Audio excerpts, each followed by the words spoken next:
Welcome. Along with me. Oh, gnarly! Oh my god, I shot my eye out. Please go to 11. Reading Starfighter. Hasta la vista, baby. 14. Hello, everybody, and welcome to 40 Going on 14. I am Mike. I am Patrick. I'm Joel. And I'm Josh, and it's not possible to do something 400 times and not learn a few things. But damned if we didn't give it a go. Yes, we did. I've learned nothing. That track. Yes, welcome, everybody, to the celebratory 400th show. Yay. Patrick is normal, enthusiastic self.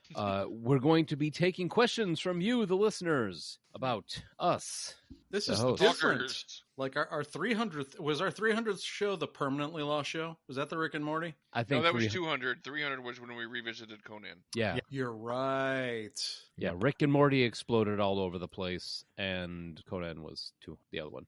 Well, yeah. Yeah. Rick and Morty was the video episode that Twitch terms and conditions changed, and I didn't notice that they only saved videos for like 6 months, so they don't went away forever. Well, that and the fact that we tried to do it on YouTube and got shut down within 20 seconds of playing the Back to the Future cartoon. Yeah. Why anybody would care about that, I don't know. Someone did. Someone who did that show has a mother, and that mother... And that motherfucker put the stuff on auto content ID. Right. Yeah. Yeah, so if you'd like to give us a call, you can give us a call at 708-NOW-RAP. That's 708-669-9727. You can join our conversation on Discord by clicking the Join Us link that is in the show notes, or you can copy-paste it into your browser or your phone or whatnot. Always a lot of chatter. We've been talking about, so we talked a little bit about Polish chicken noodle soup and talking about Final Fantasy Gamebook games, and Josh is making rum balls. And we also were talking about the Christmas episode that just dropped surprisingly as a gift. From us to you.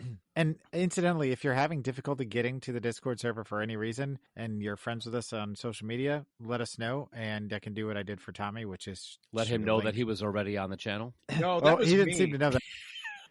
Yeah, I sent him a link to the Discord directly. And then I saw, someone asked publicly for a link to the Discord. I'll put that as a reply. Oh, he's been on the Discord for 20 hours. Okay. So, yeah. Either way, we'll be happy to get you there because it is a very busy series of channels, and we love talking with you. Yeah. By the That time should be our slogan. 40 going on 14. We'll get you there. Yeah, by the time the show comes out, the Christmas episode will not be new anymore. Nope. Good point. But yes. It won't be that. It'll be only like a week old, so, I mean, it'll almost This- be like a cycle. No. No, Yep. we still got a 2-show buffer. Oh, this particular show. When people are hearing us talk about the brand new Christmas episode, it'll be Yeah. 3 weeks in the future. Whoa. That's for future, Watch- Mike. Watch out, John Connor. We're messing with the time continuum. We're still doing the same nothing in 3 weeks, but... Yeah. Yeah. Well, we Same do have a nothing. voicemail. Oh, we do have a voicemail. We do have a voicemail. That's Nice. not nothing. That's not nothing. Hang on. Yeah. Hey, fuckers. This is Mega Boss calling in for, I just listened to your Christmas show, Christmas Potpourri. I'm going to start going backwards. I'm not like Nikki playing catch-up. I'm just going to go backwards from what I missed, keep catching up on the regular episodes when they come up. I'm really excited for the Matrix one next.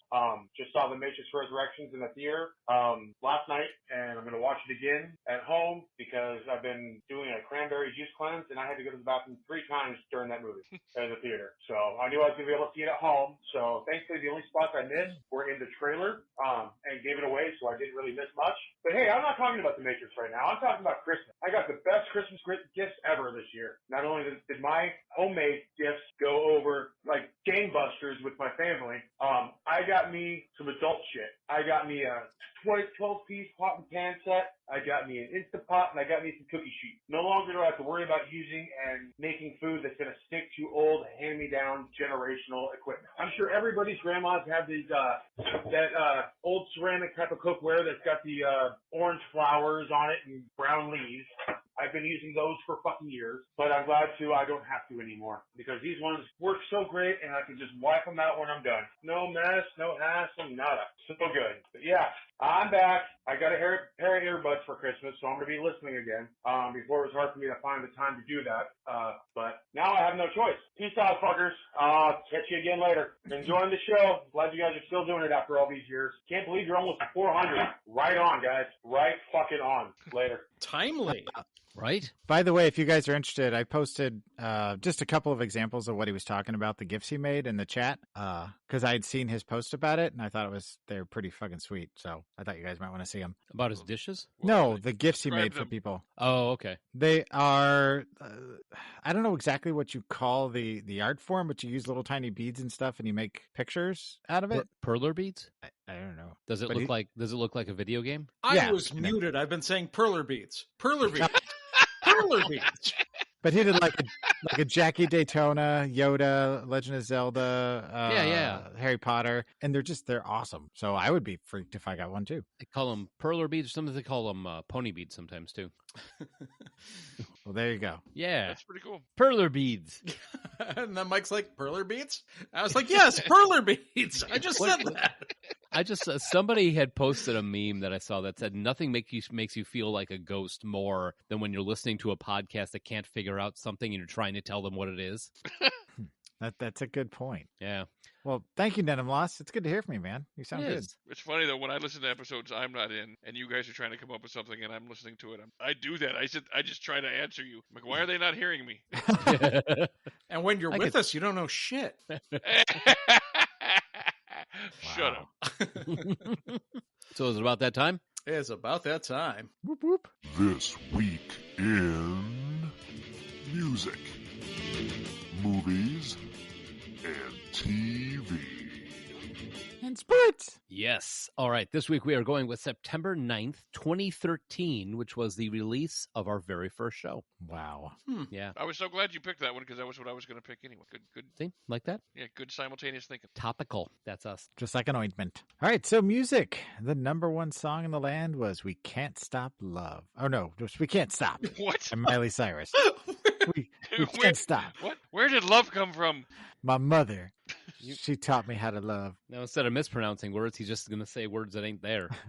Right? I could not, The fuck number one something song up. of the land is Nonstop Pickle Hamper. We can't stop the bus. By Keanu Reeves and Dennis Hopper. It's a duet, the bus that couldn't slow down. Moving on, before I say something else stupid. Miley Cyrus, once again, broke the record for the greatest number of unique views in 24 hours with her recently released video, Wrecking Ball. Pit. The video had 19.3 million views after a single day, despite many people complaining about its overtly sexual tone, with her riding naked on a wrecking. I added the last one.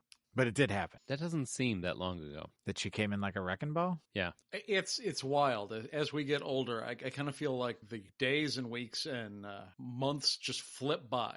Yep. We were just talking about that earlier, about how I was kind of reeling in the fact that the wedding happened, and then all of a sudden it's Thanksgiving, then it's Christmas, and now it's fucking going to be New Year's day after tomorrow. I don't know where all the time went. It's insane. So, all right. And finally, albums released this week included AM by Arctic Monkeys, Kissland by The Weeknd, Hesitation Marks by Nine Inch Nails, and If You Wait by London Grammar. And I was really tempted to put the word love after each one of those titles, and I really should have. Who's London Grammar? No idea. Nah. That's the one I don't know. AM is a good. AM by Arctic Monkeys is a great album. I know all the other artists, but yeah, I don't know. There were I like don't know. 4 random ones, and I wanted to just fill the list out. That's just the one I chose. Huh. Interesting. Welcome to the show, London Grammar. Yeah, Kissland would have been before I knew who The Weeknd was, and I think Hesitation Marks was after I cared who Nine Inch Nails was. Yeah. Yep, both of those check. All right, moving on to movies then. The number one movie in the land was Insidious Chapter 2. Meh. I don't know Yeah. what that is. You what? I Did you- don't know what that is. You don't know Insidious? No. James Wan, his whole, well, he's got the It's a horror Conjuring movie universe. franchise. I know Yeah. James Wan. I just don't know Insidious. It's the one Yeah. with Lynn Shay where she's kind of like she can like go into the death dimension or something like that, which is basically just a dark room where she carries a lantern around and talks to ghosts and stuff. I don't care for them personally. Patrick Wilson's in it too, right? I was going to say, you're not selling it for me here, No, you're Joel. thinking of The Conjuring. Oh, okay. then. Oh, Okay. Patrick Wilson was in Insidious. I just had never heard of Insidious. Who am I thinking of then? I Yeah, don't know. told you. Patrick Wilson is Josh Lambert. Yeah, Dennis it's- Wilson. That's the Insidious is Is the one he that in- has that red and white faced demon in it. Is he in? Why don't I know this? Yeah, I don't know. Oh, I guess he is. Okay. For some reason I was like, he's in The Conjuring, but not in Insidious. But I don't care for either one of them. So I like The Conjuring. In general, I like James Wan's stuff. I just somehow never heard of this one. Huh? Wild. It's not great and it's not awful. Just, Yeah, you know, it's just below mediocre. it's got a couple of decent scares. Nothing, you know, but yeah, it's nothing amazing, nothing horrible. It's right in the middle. Fair enough. All right. Ray Milton Dolby OBE was an American engineer and inventor. Early in his career, he helped develop the videotape recorder while at Ampex, and later he was the founder of Dolby Laboratories. In 1965, he officially invented the Dolby Noise Reduction System, a form of audio signal processing for analog tape recorders. He died of leukemia on September 12th. September 10th? September 12th? 12th. Right after the 4th. Right. 400 own- shows, folks. we're Here we are. We're gonna have our own calendar by the time we're done with this show. Lousy Smarch weather. Half an elf. Yeah, we can't stop love. Bonus fact. The first movie to use Dolby sound was the acronym of the week, ACO, which I'm pretty sure stands for American Cock Opera. Nope, sorry. That is, of course, Joel. A Clockwork Orange. Ooh. A little bit of the old in and out. Who would star in American Cock Opera? I think that'd be like Meatloaf. I think it's probably, Green Goblin. Willem Dafoe. Willem Dafoe, yes. Dirk Diggler, Harvey Keitel. Yeah. Well, when I say Willem Dafoe, if you know, you know. And yeah, I would agree with your God damn it, Patrick. Did you have a point, Joel? When Harvey Keitel shows up and sees Willem Dafoe, he's like, I'm out of here. Yeah. I'm half the Thank man you. you are. For some Half- reason, half snow dinner. is in it. Informer, say no, me that is no me, I go blame. I just got that Like, fucking boom, boom, song out of down. my head. Detective man said that it is no mistake. Someone down the lane. I Oh, like I it, boom, see. boom, down. I Listen see for me, Harvey you better Keitel listen for me singing now. Informer. Harvey Keitel sings sings Singing the Informer. Wearing Oh that my big God. coat. Informer. No, me that is. Let's get a taco. He turned into Mr. Pipe. I don't know what happened there. All right. Movies released this week included Empire State, The Jungle Book, Return to the Jungle, Sharknado, Whoop whoop. Riddick, Dead Before Dawn, Tio Poppy, The Ultimate, and Winnie Mandela. Oh, Tio Poppy. This was not a good week for movies. Riddick. Riddick? I liked Riddick. Probably the best out of the bunch there. Yeah, I See, enjoyed Riddick. after seeing Pitch Black, fuck Riddick. Was Oh, Empire State the cool. one with Ed Norton? We're all about New York, and he was going to be going to prison in 24 hours. No, I think Empire State was. I can see the cover of the poster.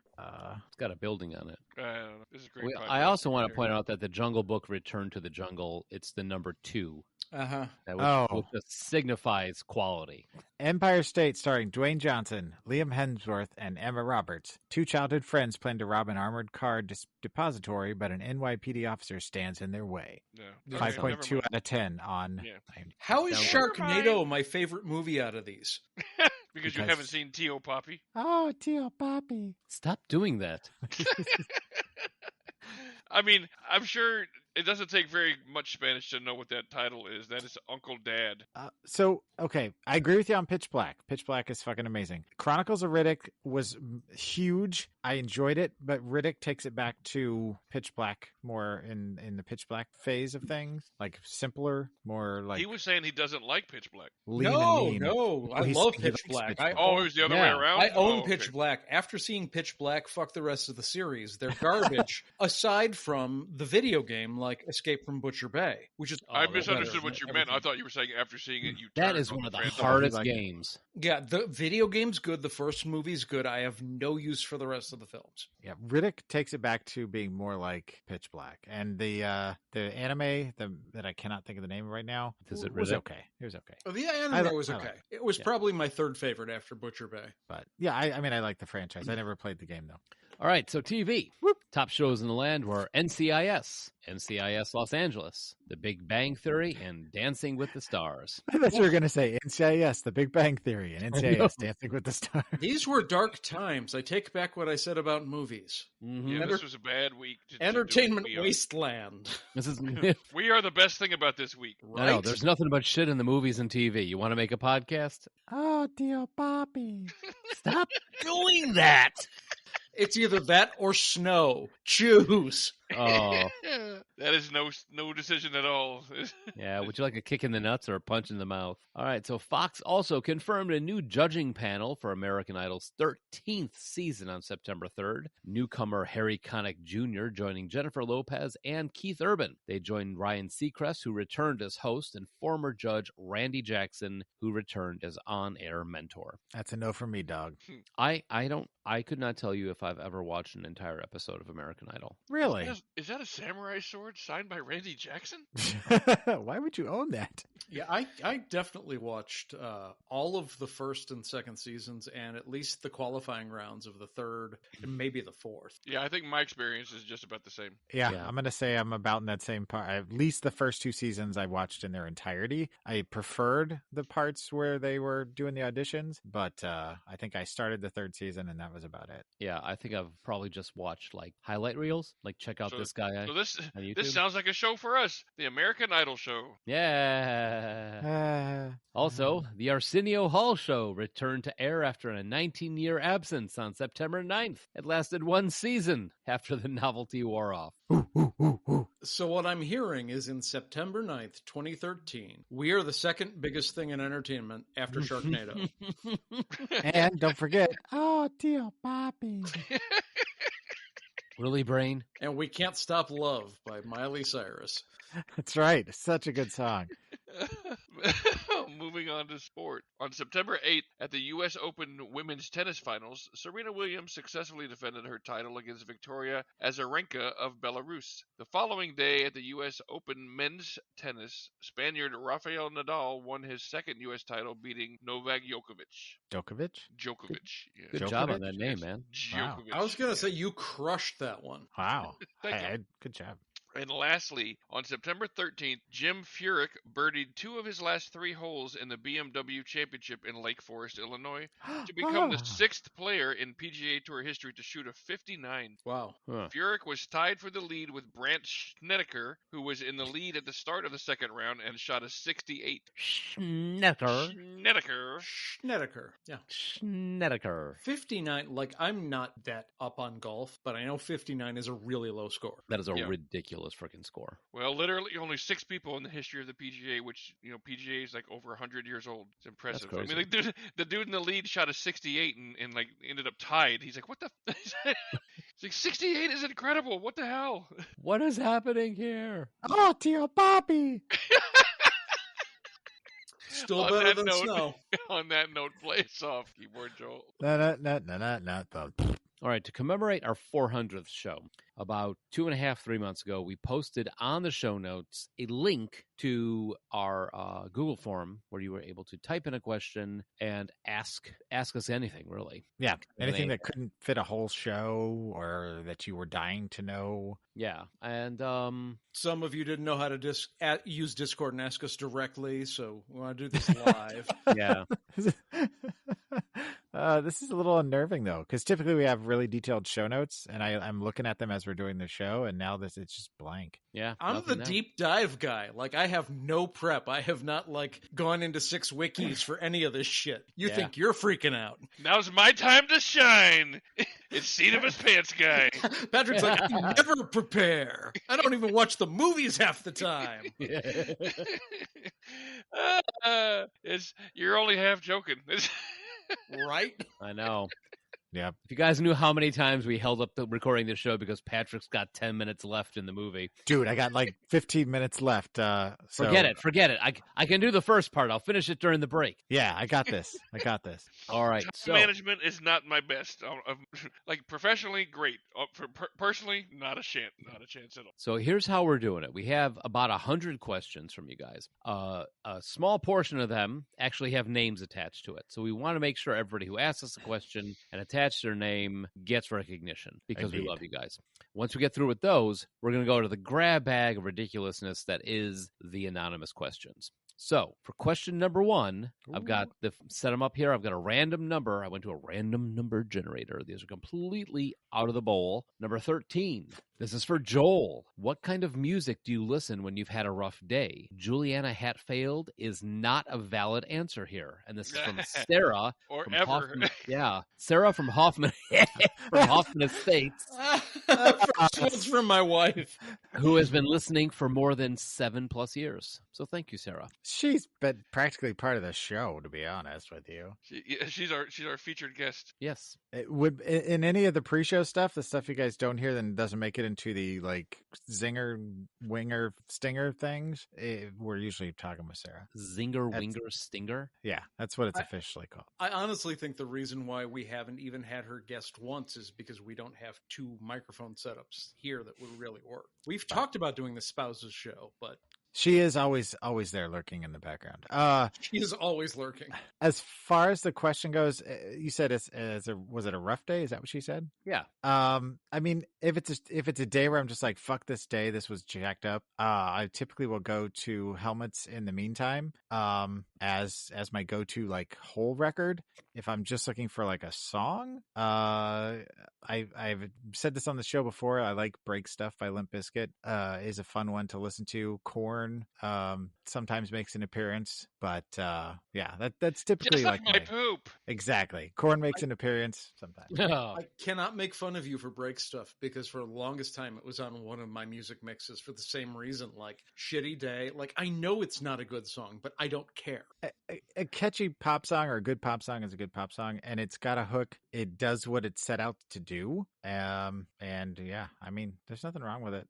I mean, it should come as no surprise, as I discussed and we discussed on a different show. I hate that. Yeah, and that's okay too. But yeah, Helmet in the meantime is a solid record if you're in a mood where you just want to like be upset. Who is that? Helmet, they're a post-hardcore band out of New York. I've seen them twice actually. Loudest show I've ever been to outside of Pantera. You say if she's in a mood where she's upset. She lives with me. She's constantly going to notice her. It's a great record. Check it out. Just tossing this out here. If you guys would like to hear the spouse show, or the spouse and Pat's mom show, that would be amazing. That would be amazing. That'd be a weird like Venn diagram because wow. Yeah. All right. So second up, question number 9. This is from Not a Cop. What is the biggest crime you have committed? Oh shit. We talked about doing a crime show and we decided against it. Can we take the 5th on this? Yeah, 100%. Wait, committed or like been caught or just Committed. So it doesn't necessarily mean they got caught. So make sure the statute of limitations has run out. I'm thinking. All right. Well, I'm trying to come up with something that won't get me in serious trouble. I can think of one thing that happened when I was probably too young to know better. So I want to say like 6 or 7. There was a 7-Eleven down the street from my aunt and uncle's house, and we used to go visit them occasionally. And I went down there with my brother. I remember if we were just getting drinks or something, but I stole something and I got caught. Oh, Yep. What'd you steal? Candy. You're a bad thief then. Yeah, I fat stole- kid wants candy. You know. I used to stole a steal all GoBot the when I time. was 8. You what? I stole a GoBot. From what? Dominic's. Did you get caught? Nope. I was a little kleptomaniac when I was younger, so stealing was no big deal. You were a little kleptomaniac when we were in college. You Well, stole a Christmas ornament and then gave it to my mom for Christmas. I think Josh wins though. If you want to talk about stealing stuff I mean, in college.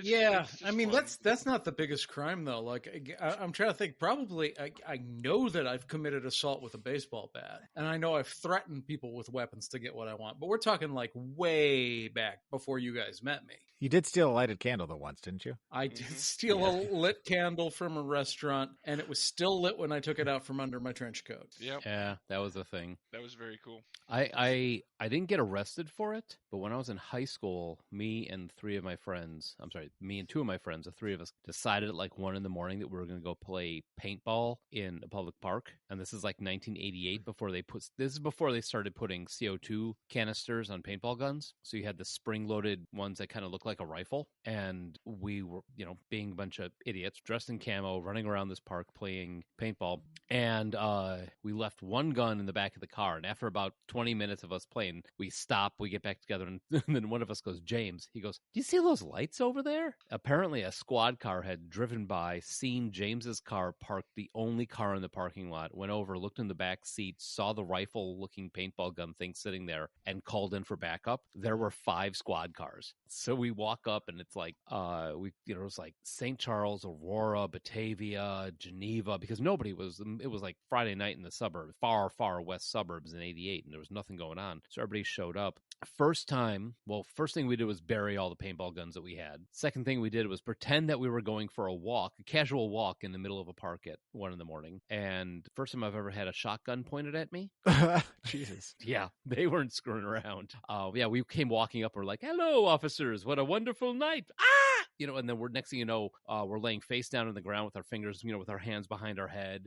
James is letting them into the car. And then they start shooting each other with the paintball gun. And James is like, we paid good money. Those paintballs, those weren't cheap. We bought a whole bunch of them. So they're shooting each other with the paintball guns. This all happened directly in front of my high school. And by Monday morning, the locals who lived nearby the high school, it turned into like there was a shootout in the park over the weekend and 2 people were dead laying in the gutter type of thing. And let's see, that happened my junior year of high school, and I was 3 years into being married where I finally told my parents about it. So that's fun. You just reminded me. There is a better answer to this question that is maybe not technically the worst crime I've ever committed, but the worst one I'm willing to admit to on air.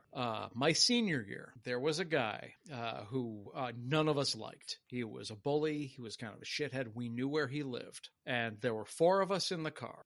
We had a high-powered pellet gun. I was the shooter on a drive-by, and we shot out all the windows in his house. Ooh. He is currently a Facebook friend of mine. Wow. Yeah, he friended me, and I was just like, you know what? Whatever, you're probably a better person now. I'm sure I am.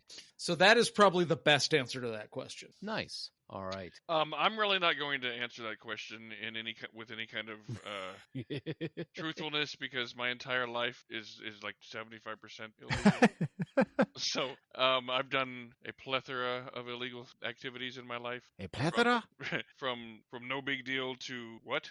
So there's a long story I could tell right now, but I'm not going to tell it. But the short version is, I guess there was the time I got pulled over in Tennessee with guns and weed on me, and almost got arrested for trafficking, but didn't. So I know that story.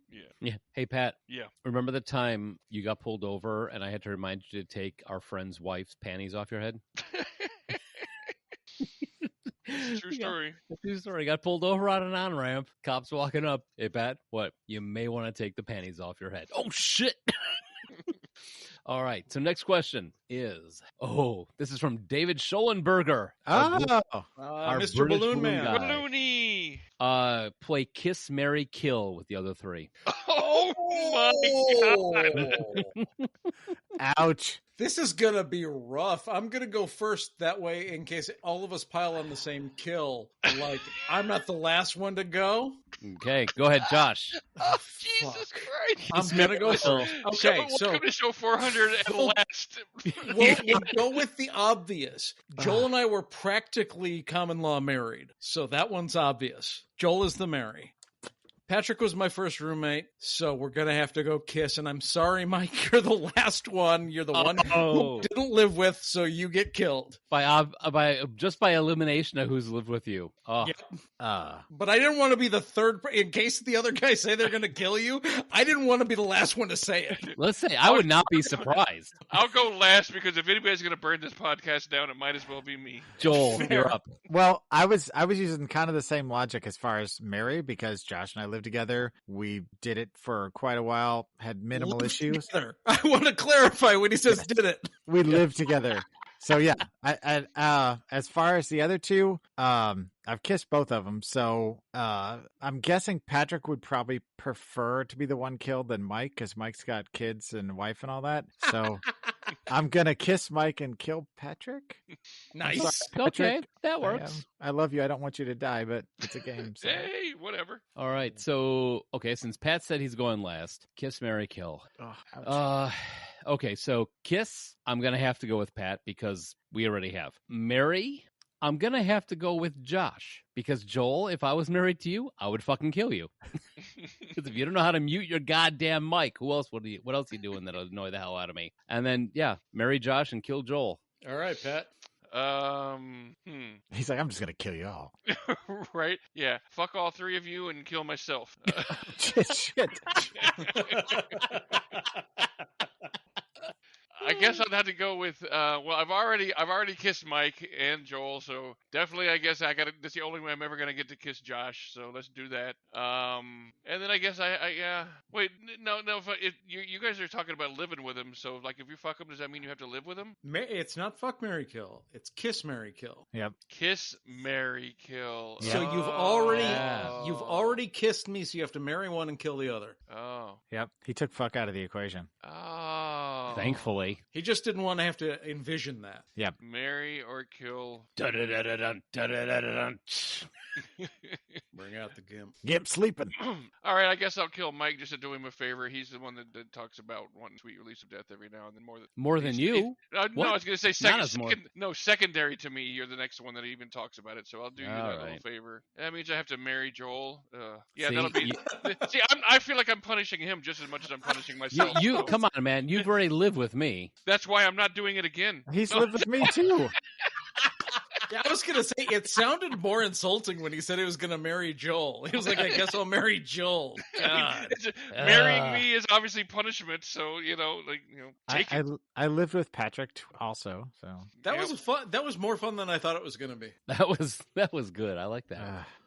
All right, Sarah, again, thank you. This is for Pat. You're known for having a discerning taste with the topics that us four talk about. What are some things that you really love?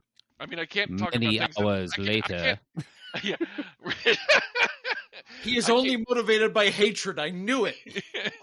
I can't talk about something that I have a love-hate relationship with because that doesn't really. It has to be all love. Yeah. What are some like things poker that you is just love-hate love? because poker is 100% love-hate. Things that you're like that warms your cockles. Yep. Not just your cockles, all of you. Yeah. But your cockles as well. This is going to take a while. I mean, how are you blanking on this? Because I think I know the answer. What would you say then? Go ahead. I would guess you would say Wizard of Oz. Well, part of the problem is I'm trying to think of like, do I go that specific or do I say movies or specific like comedies? Like how? I mean, is it a one specific thing that I need to mention? I mean, because Wizard of Oz always makes me happy every single time I see it. I mean, A League of Their Own always makes me happy every time I see it.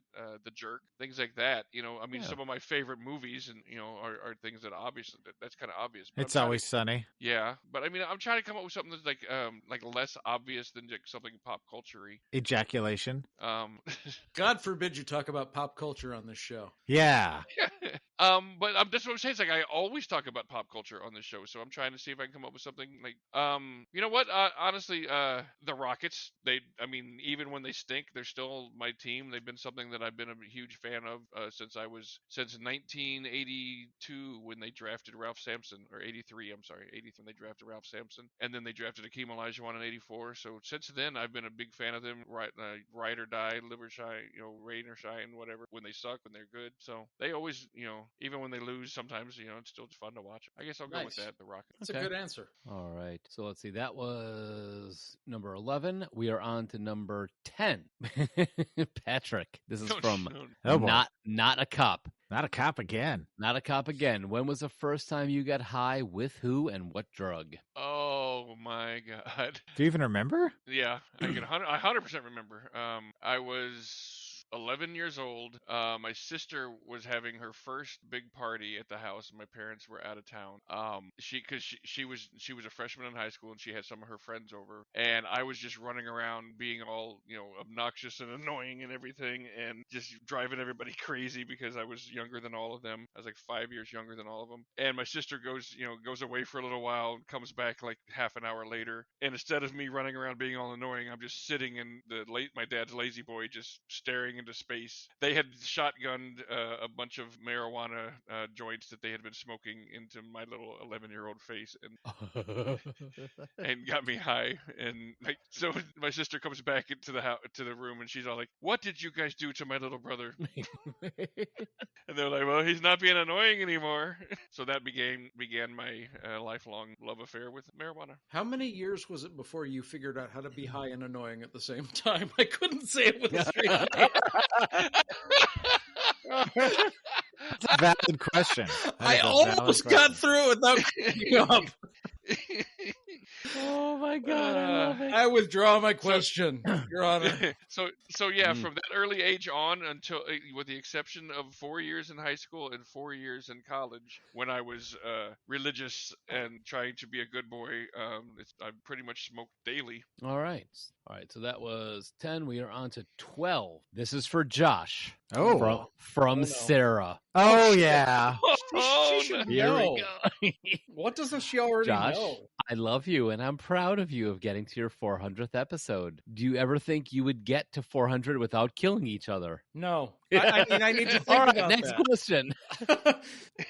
Honestly, I was surprised when we made it a year. I was surprised again when we made it to 100. And I mean, you guys know there are times where we never really talked about shutting the show down, but like I thought it would happen if you'd said like you're still going to be doing this in 2021. I'm pretty sure that there are a few points where I would have disagreed. Yeah, no, I agree with you. There are multiple times where I'd finish a show and I'd go upstairs and talk to Suzanne and be like, I'm done. The end. Whatever. But you know what, guys? I mean, we have been friends for 30 years. It's getting close to that now, I think, Yeah, isn't it? around 30 years. Pretty close, yeah. Yeah. Close enough that you can round up, yeah. Like Yeah. 28, ish. Whatever. But I mean, to the point where it's like, even Suzanne was like, you guys have been putting up with each other's shit for so long. You're going to let this bullshit get in the way. And I'm like, yeah, you're right. At this point, it's got to be something pretty epic to cause Yeah. a rift. I For mean, some- I was going to say, for something to shut us down, it would have to be earth shaking. we get it on each other's nerves. We actually do disagree and get upset at times off No, air. we don't. But Tio Papi. But yeah, I mean, we've known each other long enough that, I mean, it's not unlike a marriage where you just kind of work things out. Yeah.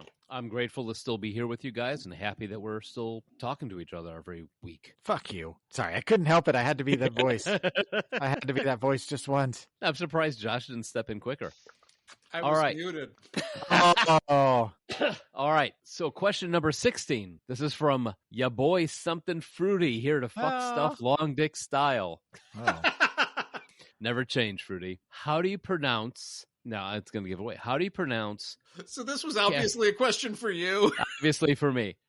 Caramel. Is it caramel or caramel? Oh. Ooh, I have an answer to this one. Okay. Because I've thought about this at length. Like, if I'm just talking about it as an ingredient, it's caramel. It's always caramel. Like, if it's caramel and chocolate, it's caramel. But if it's an apple, it's caramel. That's a good rule. It's a caramel apple, but it's... As an ingredient, otherwise it's caramel. Yeah, it's sea salt caramels. Aluminium. You can blame that on the Rolos commercial. I mean, I'd say caramel most of the time, but I will admit there are occasions where caramel will pop into it. But usually, what I'm talking about, like Patrick's mentioned, like a candy of some sort, Yeah. where it comes up that way. But I'd say probably 75% or more of the time, it's caramel. Yeah, I'm the same. Yeah. Caramel most of the And time. he also asked about pecan. Is there a different way to say pecan? Pecan. Can Oh, pecan. Pecan. I say pecan like when I'm joking around, but when Yes. I'm serious. It's pecan. Yeah. Okay. yeah, I say pecan unless I'm kidding, and I'm like, get me some of that pecans. Yep. All right. I'd walk a mile for a caramel.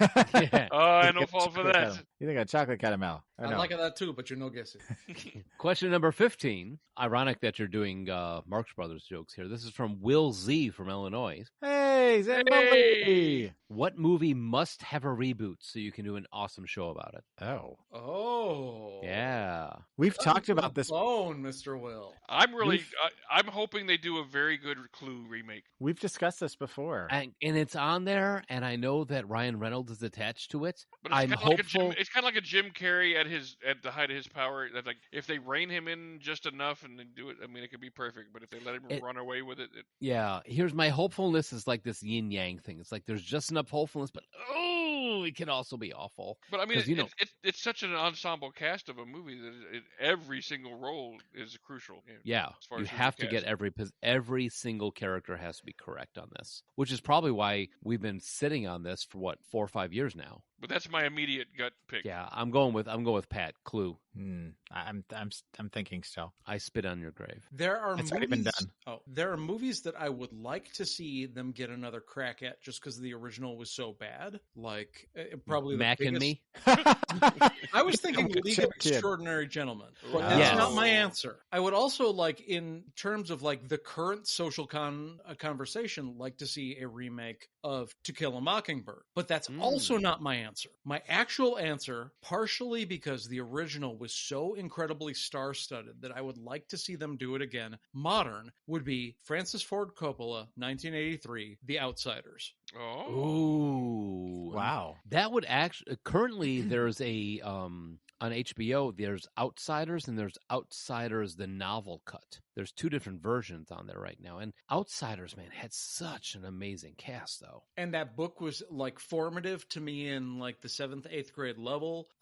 And just like looking back on it, like I watched it a couple years ago and like I knew it had a huge cast, but you look at it and realize how big everybody in that cast is. I'd love to see them find a whole new generation of people that are going to be the huge stars in like 2030. Yeah. Okay. Well, following that same logic, I'm thinking The Dirty Dozen Ooh. could be Yeah. interesting with Yeah. the current cast of people that we have to choose from right now. You could pull together a potential franchise, i.e., kind of like the Expendables, but get some bigger names involved. Oh, real quick for the Outsiders, how about Timothy Chalamet as Ponyboy?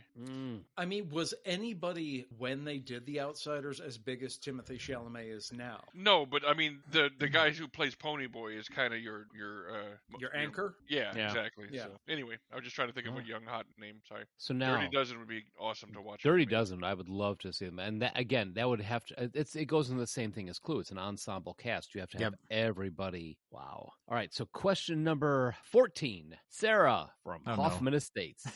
This is for Mike. This is a random number generator, huh? Yeah. No, it's yeah. I could just call her in from the other room and have her throw questions. What is your favorite tiki drink, and why is it a zombie? I hate to tell you, Sarah, my favorite tiki drink is not a zombie. It's a Mai Tai. What's in a Mai Tai for Mai those Tais of us are so who good. don't know? White rum, orange juice, triple sec, lime juice, bitters, and 5-spice syrup. So it's kind of like tropical-y sort of thing? Yeah, you can put a bunch of Yeah. different types of rums in it, and juices And I'd say stuff, yeah. probably I have a great respect for Don the Beachcomber and what he did with creating the zombie, but I prefer to when I go to a tiki place, my current favorite, even though it's shut down now, was Tiki Cat out in Kansas City. My number 2 is probably a Singapore Sling. Okay. Those are you. So you're more of a classic tiki guy. Oh yeah. I'm a Don the Beachcomber type of tiki guy. Number 3, I would say honestly, a zombie is probably number 5 on my list after a Don's Own Grog and a Pina Colada. I mean, that makes sense. Like, my tiki drink of choice is the zombie, but a lot of tiki places limit you to 2. Right. Because most tiki drinks are right around 40 proof, and the zombie's 80. Yeah. And yeah, a zombie's like rum with some And rum on top. 151. 151, rum on top of that. Yeah. I mean, there's a good reason they limit you on the zombies, but when I go out, if I'm going to a tiki bar, I want to sample as much as possible. I don't want to get like 2 of the same drink and be shut down for the night. I will say when Tiki Cat was around, and I'm super glad that I have like Tiki Cat mugs that I bought when I was there that were like custom made just for that place. But if you ever find a tiki bar and ask who helped make the menu, and if it's Martin Kate, he's the guy who does Smuggler's Cove out in the West Coast, probably the most influential guy in the tiki culture outside of Don the Beachcomber. He's I won't say he's single-handedly responsible, but he's really responsible. I mean, for the fact that there's more tiki bars showing up all over the place is because of Martin Kate. He's the one who kind of like brought that resurgence back to everybody. Though I will say, while I did say that Tiki Cat is my favorite bar, Halakihiki will always be my number 1 Chicago place. Okay, I'm glad to hear that, because I'm a halakahiki guy, and I kind of was wondering, like, is that the, like, my favorite hot dog is Gene like and Jude's? Ballpark Franks No. answer? No. I will tell you this because there are other tiki bars out in the Chicagoland area, and Halakahiki has been around since 1967, 68, maybe right around there. There's other ones in the area that are good, but specifically like downtown. If you live downtown, 3 Dots and a Dash is the place to go. Lost Lake is another place to go. Halakahiki is like the classic tiki bar, and that's what I like about it. It's like I don't say no nonsense, but it's like there's no veneer over it, so to speak. This is what they do. They make tiki drinks. It's kind of like you, Pat. Where you go and there's no windows. There's never any windows in a tiki bar because you're supposed to forget about what's going on outside and just focus on relaxing. So. Oh, that's interesting considering it's like Tropic by Nature 101. Yeah, no, the whole thing is that you're in there, you're like enclosed.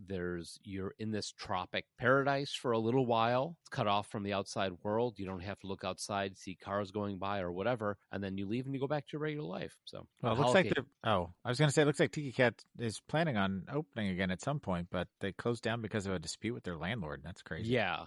Oh, you're looking. Are you looking on Tiki? No, I was on KSHB TVs because I'm from Kansas City, so yeah. I didn't know where they were located. And when I saw they were in Westport, I'm like, oh, that makes sense. Yeah. But I was looking on there. I was going to say, if anybody out there if you're traveling, you want to know a good tiki bar near your place, there's a site called Tiki, CRITIKI. It's like a rating site for tiki bars. So yeah, I just saw that and I figured you knew about it already, but I'm like, I'm going to throw this in the chat just in case. Yeah, good stuff. So all right, next question, number 5. This is from I Prefer to Remain Anonymous, who has been listening to us for over 7 years. Wow. Have you ever had an idea pitched to you that was so stupid you said never in a million years? And why did you do it anyway, despite a much better idea having been on the table for years? For the show? Maybe. I was going to say, or for life, because for yes. life. Hey, Patrick, remember that idea you had back in college where people can just come in and smash TVs? Oh, my God. I'm so upset about that one.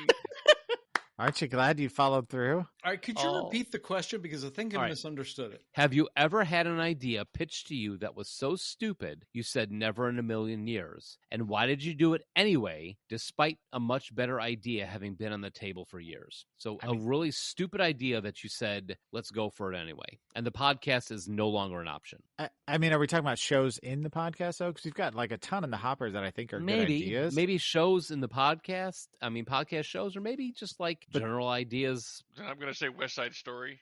I still think we should do that because there's something there. But whatever, at this point, I keep pushing for the Dallas show, and no one will go for it. Well, I mean, if you look at our list of show ideas for things that are sitting there for us to pull one if we're having trouble coming up with something, and then we do the Cameron Diaz show, which we thought was a good idea at the time. Man, did we get a lot of hate mail off of that one. But right, and same thing with Peter Pan. It should have been a really good show, but we hate it more than our audience does, though. Yeah, correct. True. Correct. And if you are a first listener, okay, so Peter Pan. I mean, if they don't even know there's anything wrong with it, most people don't even notice anything. Yeah, that's true. But we've told the story about how, like, Patrick was pooping himself, Joel didn't watch the second movie, and Mike was fucking hammered. So the second half of the show, I'm like, oh my God! I was like, you were just a delayed reaction to my first half of the show. Patrick is literally doing this show from his toilet. I was literally preparing for a colonoscopy in the morning, so yeah. And I mean, it was early enough on that you can blame some of it on, earlier shows, but pooping, but yeah. But Cameron Diaz, we couldn't have predicted because we were all like, oh yeah, people like Cameron Diaz. She's popular. She's apparently not. But all right. Not.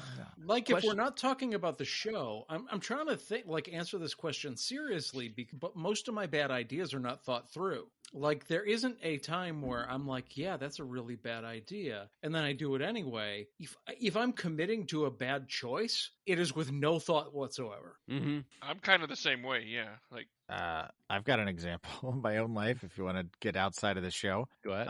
Go for it. My brother came to me and was like, hey, let's start a bar and grill. I've got experience in the restaurant industry, which he did. I've got connections in the industry, which he did.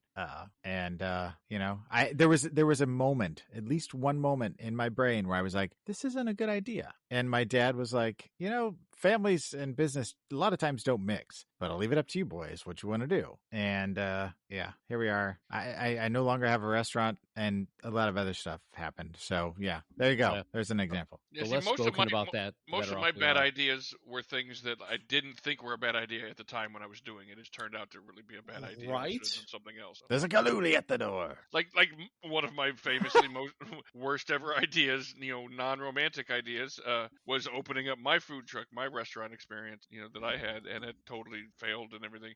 I don't know I that was a didn't- bad idea. Like That's what I'm saying. Is it didn't feel like a bad idea at the time, but it certainly, just looking No. at my life, it was certainly a bad We idea. give you a lot of shit about that. The idea wasn't the problem. It was like you just weren't in a spot where you could survive a couple of bad hands when it came to what can happen when you start a business. Oh, right, yeah, but I'm still saying.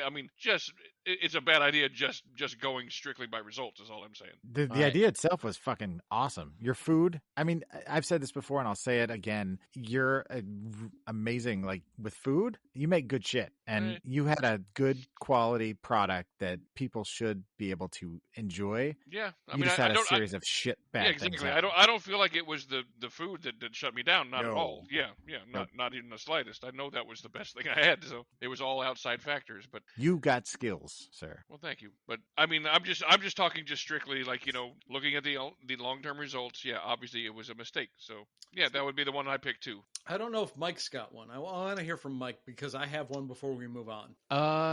Hanging out with us. No. I've had a lot of time to reconcile that. No, I would say this sounds awful, but going to Concordia, going to college for the degree that I currently have and have never used. Okay, picking that Um, particular major at that particular school. Picking that particular major at that particular time, as I had a lot of opportunity to ditch out on the major that I had, and eventually just got literally talking to Gail Goodwin at Concordia. I love you to death, man. If you're a listener, that would be really weird if you were.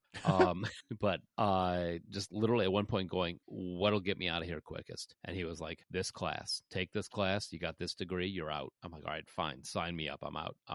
That was the biggest thing. But the other side of it is, if I hadn't gone to Concordia, I hadn't done that pathway, this is that yin yang thing again. I would have never met my wife. I would have never have met you guys. I would have never have had the amazing adventures of Cave Ninjas and the apartment and all that other awesome stuff that we did. And I don't know where the hell I would be. So it's like that, yeah, that really sucked. But on the other side of it, I think the benefit of what I gleaned off of it in what I got is a wife and 3 guys who I can say I've been friends with for most of my life.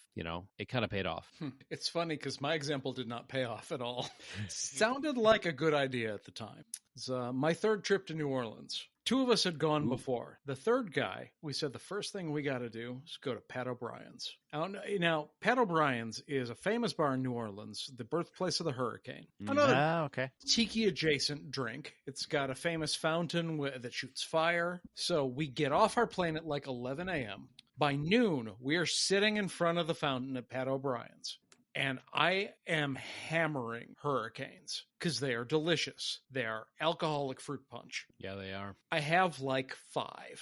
Whoa. This already was a bad idea. The next decision was the worst because I walk onto Bourbon Street and a couple doors down from Pat O'Brien's, there was a cigar shop. And I got the biggest, blackest cigar I could find. Oh, no. And I smoked that fucker all the way back to the hotel. Oh, God. The other guys checked in. I'm there. I am propositioned by a prostitute on Bourbon Street. I'm so fucked up. I don't even know what's going on till later. Finish my cigar, go back to the room, and I'm not feeling so great. The combination of really nasty cigar and fruit punch is not sitting so well in my 3 p.m. stomach. So I grab a little green bottle off of the hotel sink and I chug the fucker. I realize that it is not mouthwash. It is meant to be like mineral spirits to clean your hands. Oh, God. And I immediately reenact The Exorcist all over that hotel bathroom. It's my 3rd worst hangover. I missed the first day of vacation entirely. I couldn't go out to dinner with the other 2 guys. Wow. And then the next day at breakfast, I was starting to come back. I'm just feeling kind of sick just thinking about all that. It is not a good, like, it's the worst taste I've ever had. This combination, once I was vomiting of the mineral oil, the tobacco, and the hurricanes, and the bile. It was like I was literally reverse eating garbage. I don't know how I feel. Is that because I was kind of responsible for the first 2 worst hangovers that you've ever had? So at least Good I was on there. you. I was there for them. No, Matt Brown was really responsible for number 1, and Dan Weiland gets the assist because he bought the Rumplemints. Oh shit! The worst was the Rumplemint Samurai, which I've told on this show again. You can go way back. I think I've told it twice, but all right, this is so, fun. Question number 17. God, this is from Yvonne from New Zealand. Hey, Yvonne. Yvonne, we love just you. talking to him today. On Discord. Hey, his question is: does Pat still have a food truck? Oh no! What kind of food? He owns a small cafe that's been running for a couple of years. He's thinking about getting a coffee cart. Any advice from Pat? Actually, he and I talked about this over DMs one night. Got it. We've had a long discussion about this. Yeah, I'm guessing the response is don't. No, I just gave him a whole bunch of good advice as far as what I learned. Well, for the listener though, that maybe doesn't know. No, I do not have my food truck anymore. I had it for about a year and a half, about 8 months of which I was able to actually be on the road. I had all kinds of mechanical difficulties and unscrupulous mechanic, and it cost me everything. That's the short version. Yep. Yeah. All right. So moving on. But good on you, Yvonne, for having a little cafe thing. That's cool. That got a little Thanos there for a second. I know, right? The food truck. What did it cost you? Everything. So Karen and Kenosha. Oh, Karen. Yes. We love Karen. We do. Karen's awesome. Yes. She Sends wants us Christmas to know cards every year. if you could bring back any show for one more season, what would it be? That's a loaded question. Freaks and Geeks. That is a loaded question. That's mine. Freaks and Geeks. Yep. Really? Yep. Because some shows shouldn't come back. True. And when they do, they are awful, or sometimes they come back and they redeem themselves. Like the new season of Dexter so far has been really great. I'm enjoying it. And Family Guy did it twice. They came back twice, right? One time it was for good, one time for bad. Mm-hmm. Yep. Futurama came back twice, both times good. Oh, the finale for that was Chef's Kiss was beautiful. One of the best finales I've seen. What? I'm trying to think. Yeah, because a lot of stuff is coming I say back. Freaks and Geeks because it had a great cast. It had really good stories. It ended on a cliffhanger, and it only had one season. That's a really good answer. I have a batshit crazy bonkers answer in response. My Mother the Car. Danger Mouse. No. My answer is Pryor's Place. Oh, they decided to take Richard Pryor, the foul-mouthed, obscene adult comic, and give him a Saturday morning cartoon show. Not only would we get to see more of Richard Pryor in 2021, and I'd just love to see what that guy would say, because he's one of the greatest stand-ups of all time. 100%. But the fact that they gave him a children's show in the first place was so fucking insane. I just want more. Yeah. Not to bring this discussion down, but hasn't he lost the power of speech by now, I think? Oh, I mean, he's been dead for a while. Like, this is like any show. Like, you can magically resurrect Richard Pryor. Right. My choice, this is going to sound ridiculous, but bring it to the effects and technology that we have now, but Automan. Yeah, I liked Automan. Redo Automan with a crime-fighting cop with his internet-enabled partner type of thing. I think that would be a lot of fun. Okay, I got it. You thank you, Mike, for that, because you brought me back around. Are you going to say Manimal? Nope. But I mean, I enjoyed Manimal too. But Sharknado, the TV show? No, I think we needed one more season. If Dean Stockwell is still alive, we need one more season of Quantum Leap to bring Sam home. 100%. Shit, Joel just gave the correct answer. Yeah, but fuck it, if Dean Stockwell's gone, how you gonna do it now? Either that or Sliders. Dude, if I'm bringing back Richard Pryor, you can bring back Dean Stockwell. Yeah, I agree with you, Joel. Good point. Or I also want to throw out Game of Thrones, but I get to write it because we're not bringing those. There's going to be so much nudity. I thought it was bad before. Now it's just straight up hardcore dragon porn. Dragons fucking cars. What the hell? We've got the Targaryen prequel show coming out soon, so we'll see. Right. All right. So next one up is question number 1 from Carrie in North Aurora, who's been listening for 4 to 3 years. He's currently chained to a radiator in the room. I don't know why you keep suggesting that it's not Gary that Elway? Gary. No, There it's we not go. that Gary, and it's an actor, not a character, dude. He says, no question. Just want to thank you for not making this 43-year-old feel so old. You're welcome. Aw. Aw. We appreciate you, Carrie. Yeah. Wait till 60 going on 16. Yep. And Carrie, I'll keep an eye out for you at Jacalita Tacos. Jock will eat a lot of tacos? Jacalita Tacos. It is the best damn taco place in North Aurora. Are you stalking one of our listeners? Apparently. Maybe. It's going to chain them to a radiator. Give him a rusty saw and would you like to play a game? Oh, wait, All right. that's War Games. Sorry. Yeah. I David was just about to Schollenberger. say. David Schollenberger has another question for us. Which of you David! have been in jail, and if so, what for? I think we kind of covered this one in the crime one. We did not. We didn't exactly. I have been in a holding cell. I didn't go to general population, but I was in a holding cell for 17 hours when I got pulled over for speeding, and he smelled marijuana, and he asked me if I had any marijuana on me, and I showed him one joint, and he arrested me for one cigarette. And it got expunged. I passed the drug test. I paid all that ended up happening from it was my lawyer made $2,000. That seems about right. Yep. Yeah. I have not been to jail as an adult. Ooh. He qualified it. Yep, and I'm done answering. I can say I've never been to jail other than to visit. I've never been there as a person being detained in any way.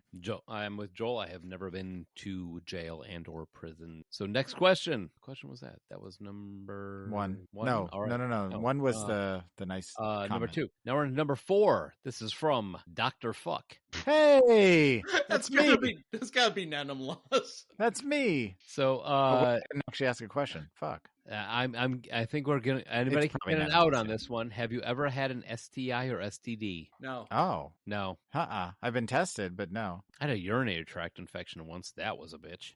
I'm pretty safe. All right, next question. Patrick was suspiciously silent, and we are moving on. Karen in Kenosha. 40 going on 14, the movie. Who plays you? I played this game before on my first podcast I was on. Yeah, you said Samuel L. Jackson the last time, you bitch. No, I did not. We had the listeners decide, and it was a fun little game we played. Pee Wee Herman? Nope. No. They all voted, and I ended up being played by Steve Buscemi. I love Right? that. Huh. Strange choice. Huh. So we're asking.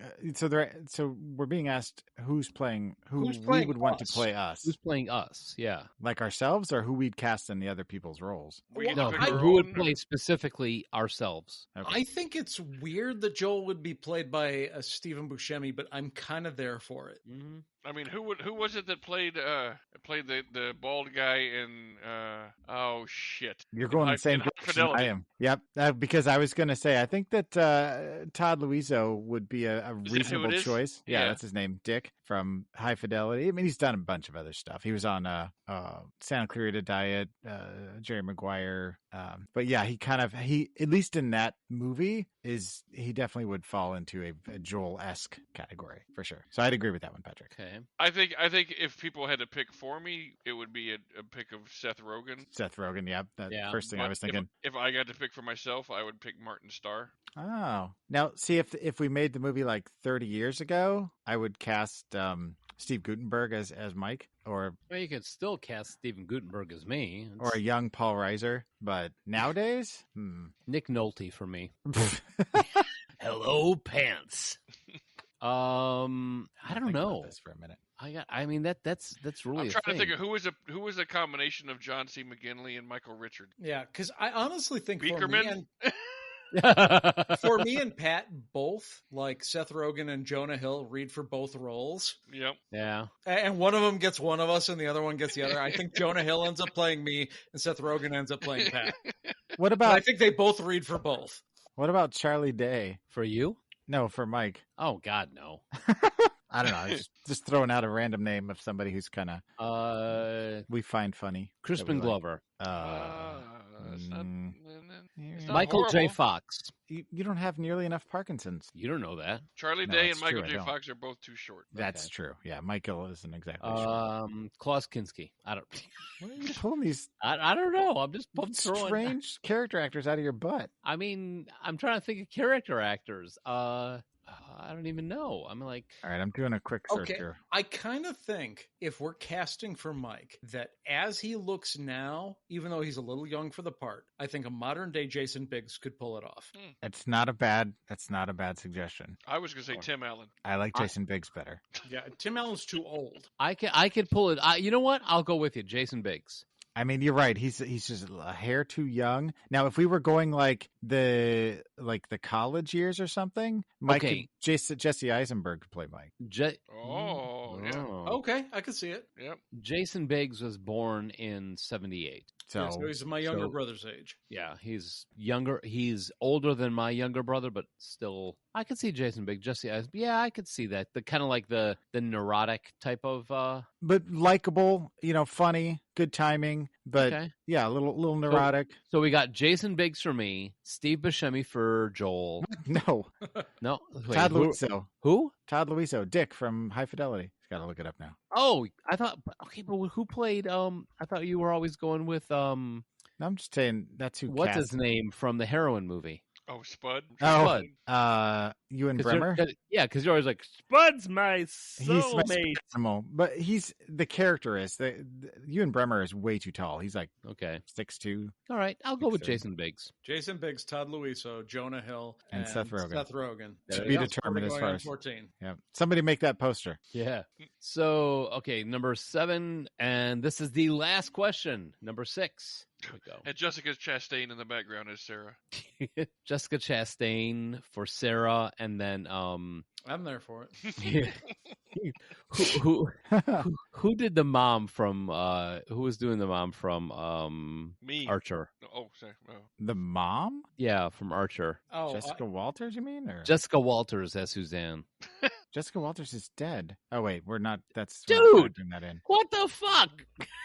Yeah, this is fantasy casting. Yeah, this is fantasy casting. Jessica Walters Oh. is Suzanne because she's always like, I have had enough of your shit.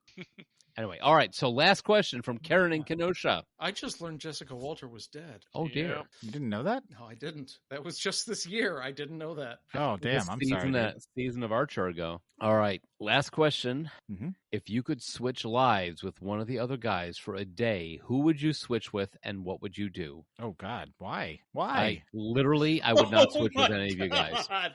This is we have to. Like, I think that's all of our real answer. Yeah. If we have to, Patrick, you go first. I will switch with Josh and eat nothing but chicory for 24 hours.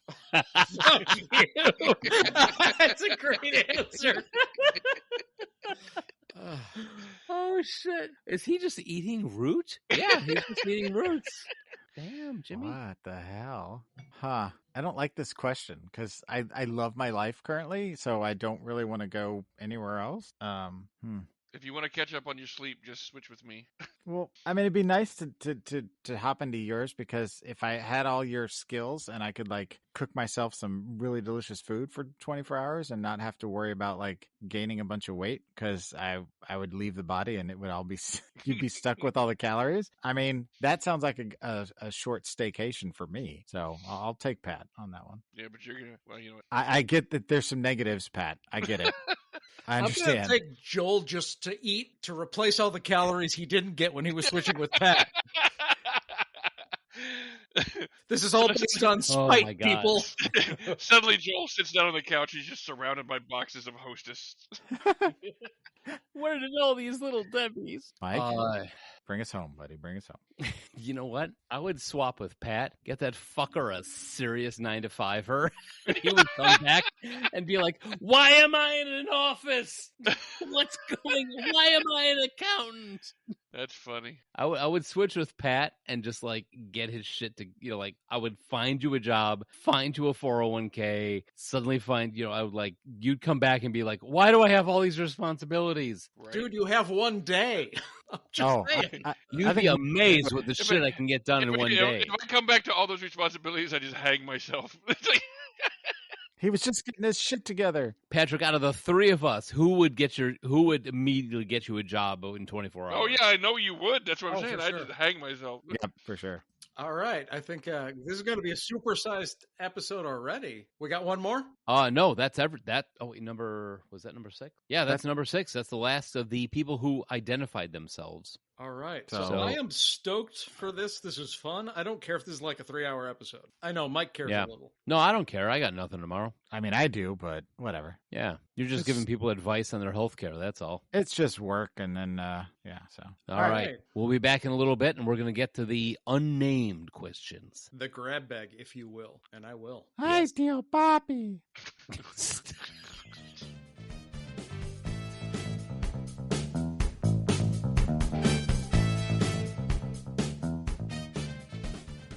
All right, we are back, and we are back with the grab bag.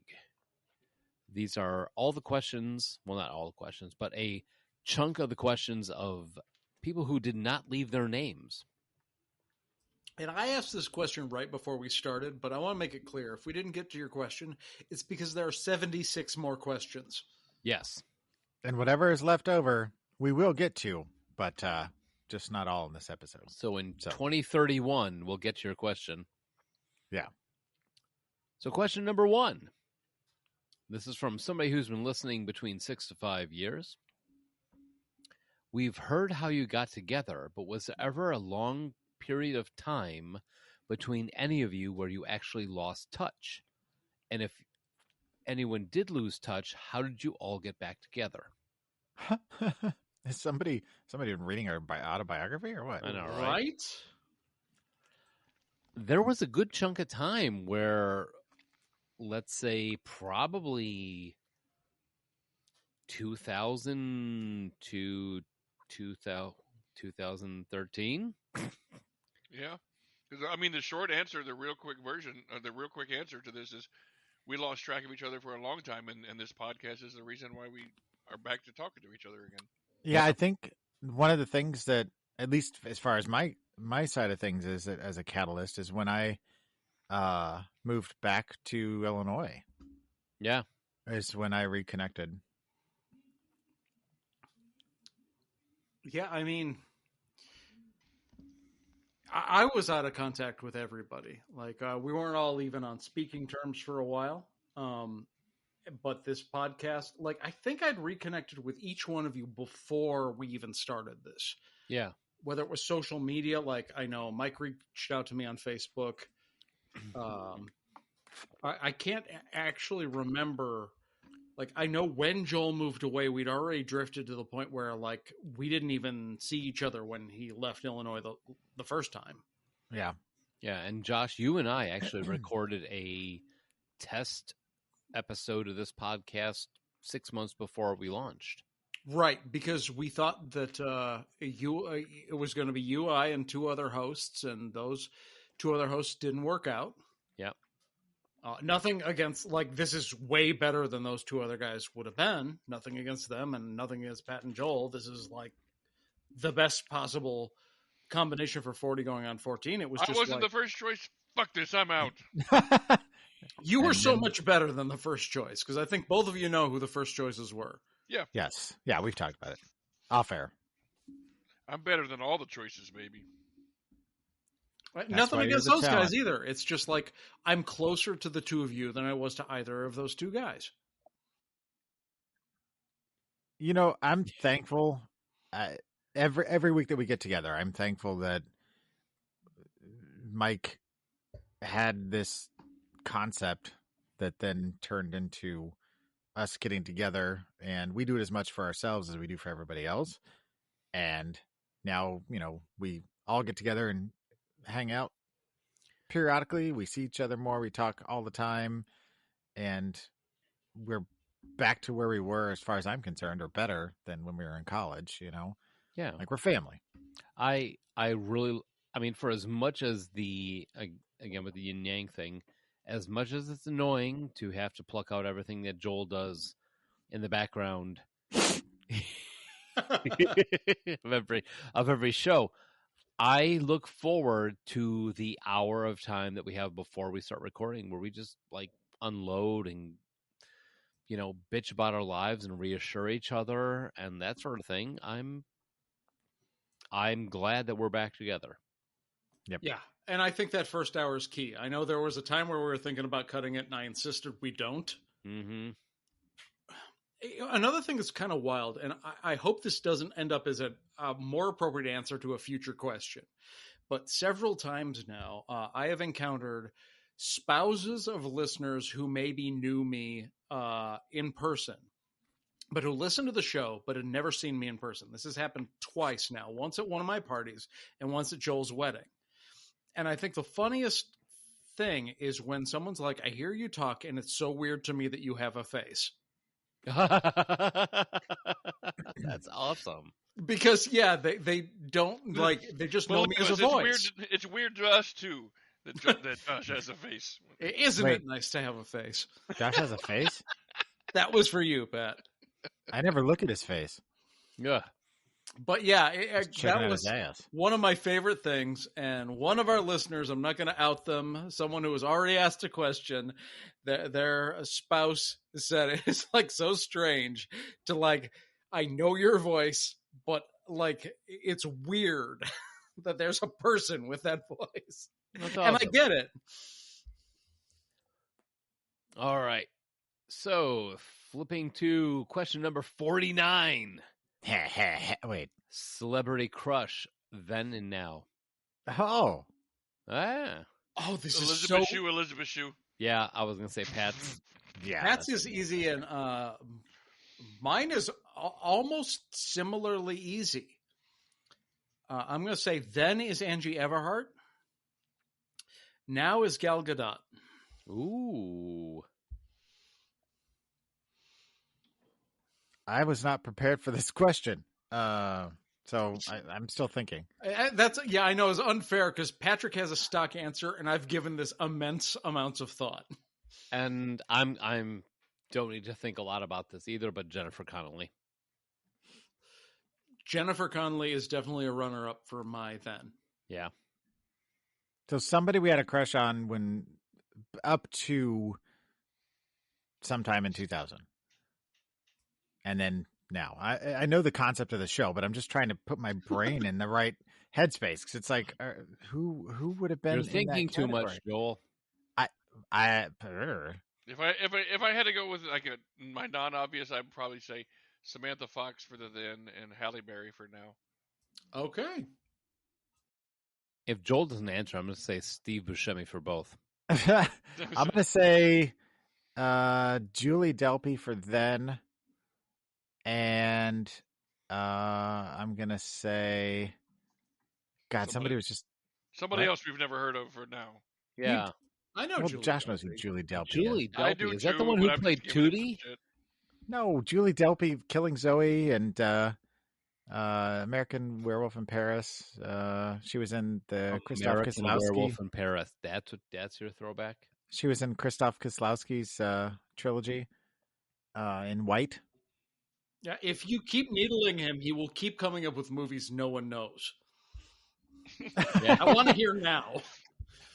He's like, oh, I picked the third train conductor in the Stanislav movie. You know, it's like what? What are we talking?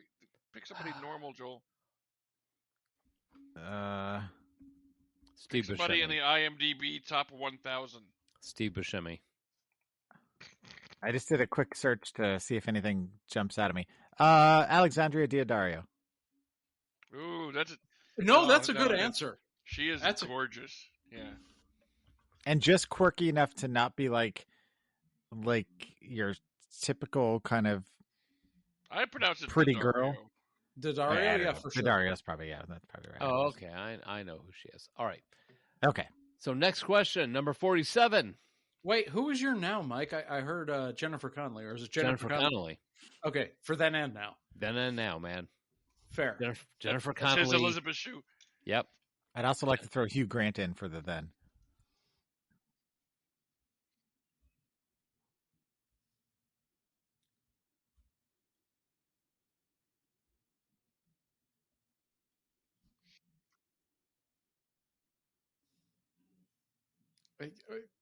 Well, go past this. Ask the question. How have you influenced each other for the better? Oh. Hmm. Have we? Have we? I know, right? Next question. The answer is yes. Moving on. Interesting. Because, like, I definitely think that Joel has as much shit as we give him for his music and movies taste. I think he's pushed me to pieces of entertainment that, while I don't like everything he likes, he's directed me to things that I like that I wouldn't have encountered on my own.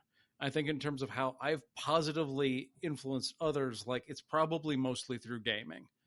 Like, it's such a huge part of my life, especially tabletop gaming. I have to imagine that some of that has been of benefit to at least Mike and Pat. Oh yeah, you have opened my eyes to a lot of different games. What was the question exactly again? Just how have we influenced each other for the better? Like, we've got lots of examples of how we're bad influences on each other. This is the opposite of that.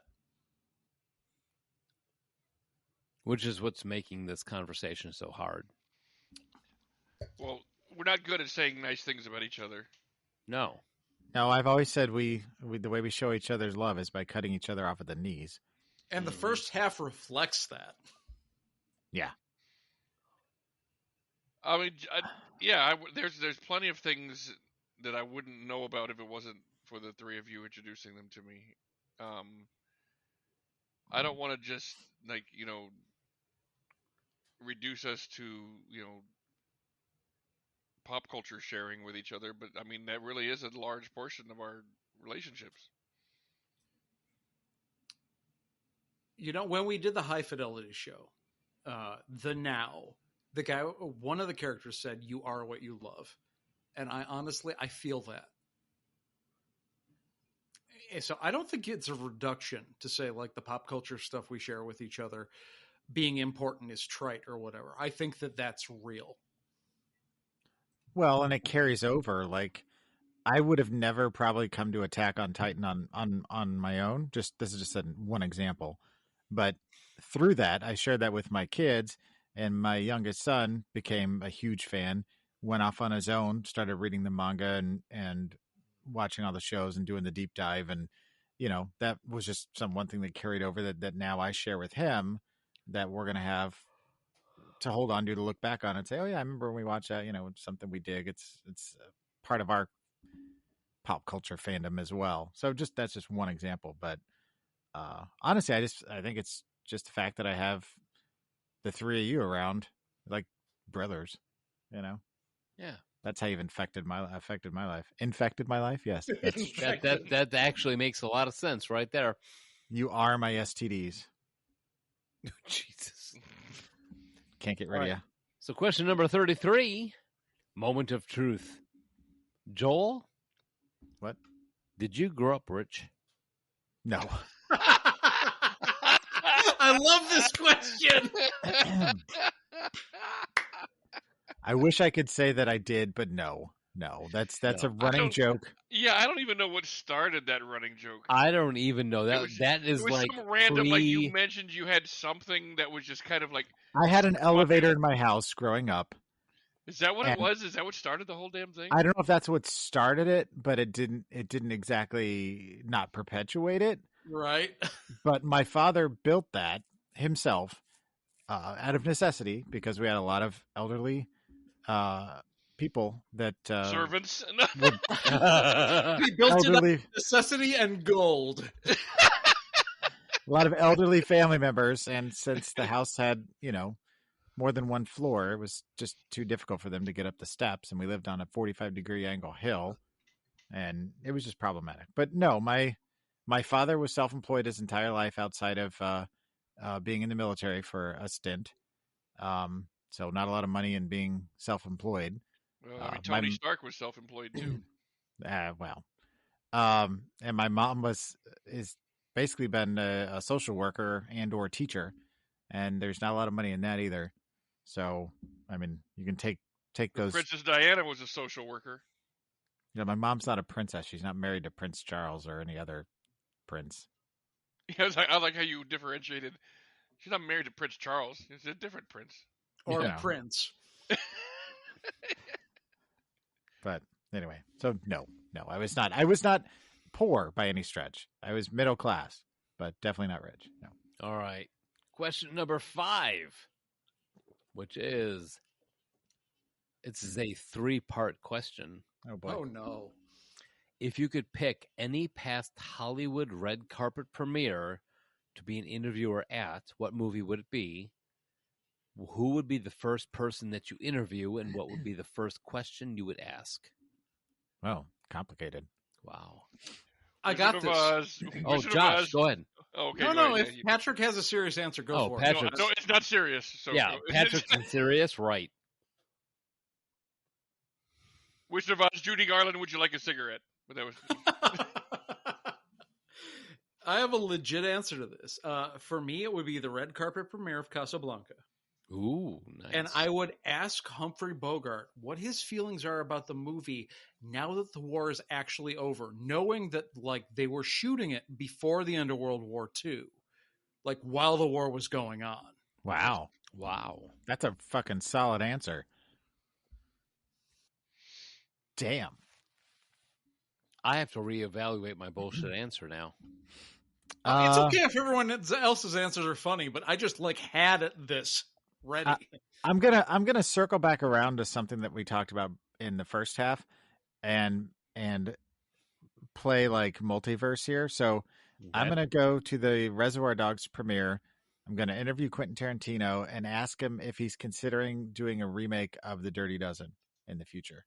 Nice. Kind of inception him into being his last movie. Perhaps, yes.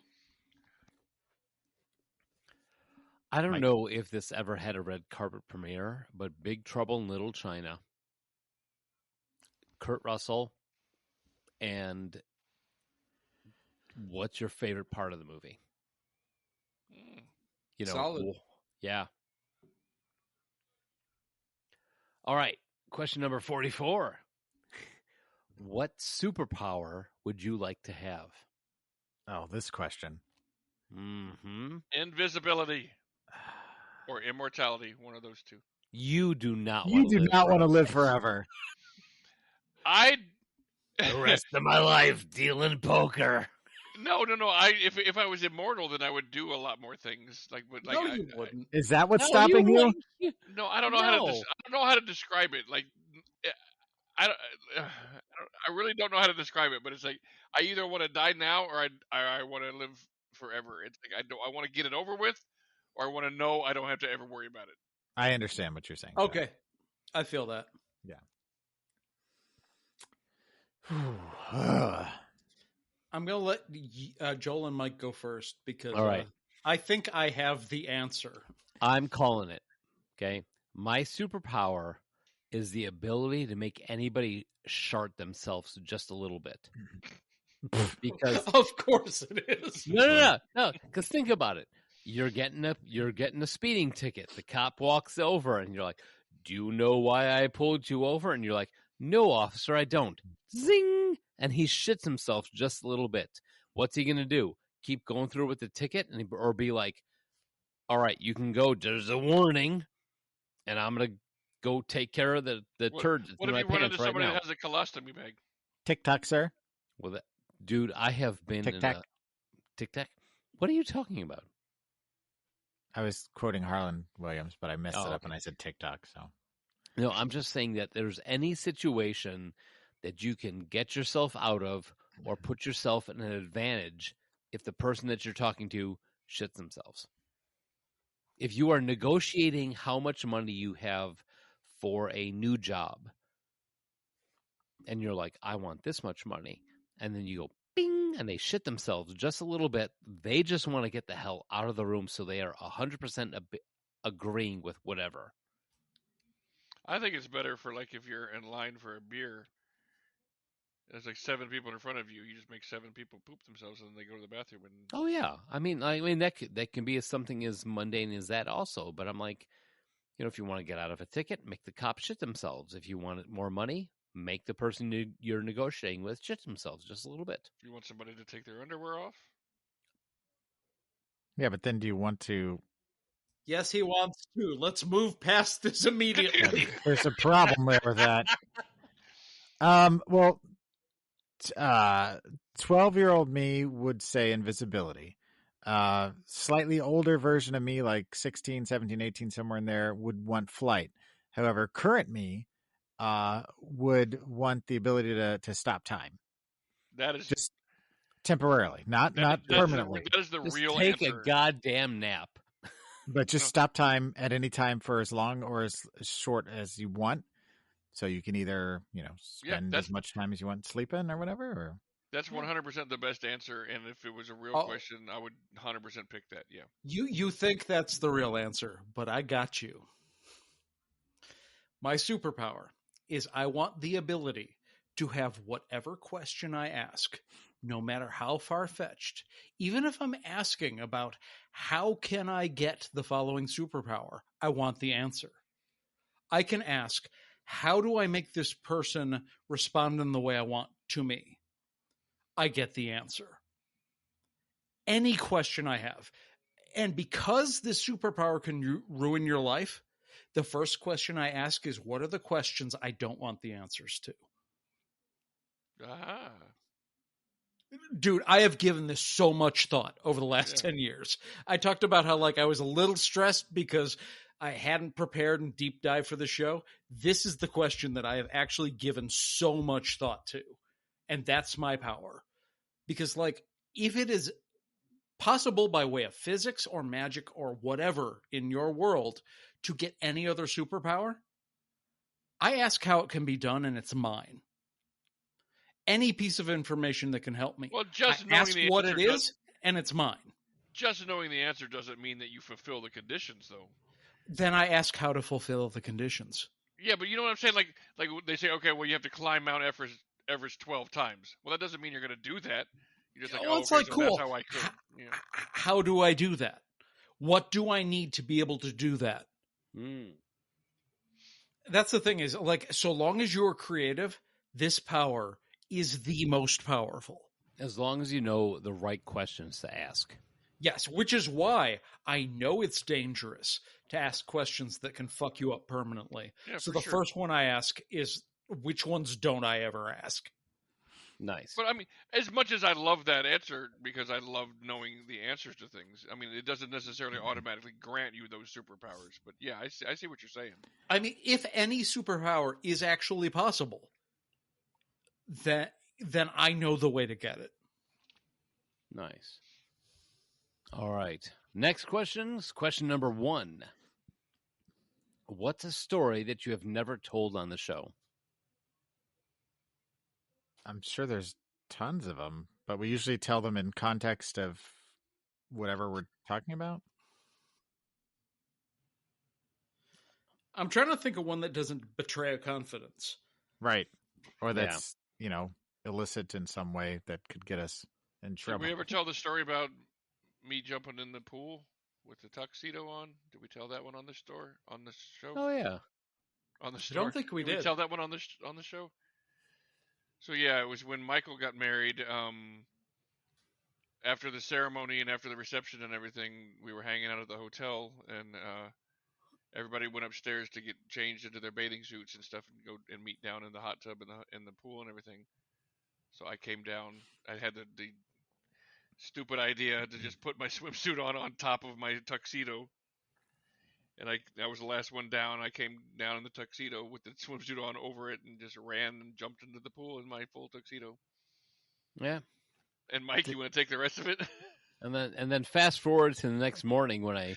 So yeah, I swam the whole night in the whole tuxedo, by the way. So yeah.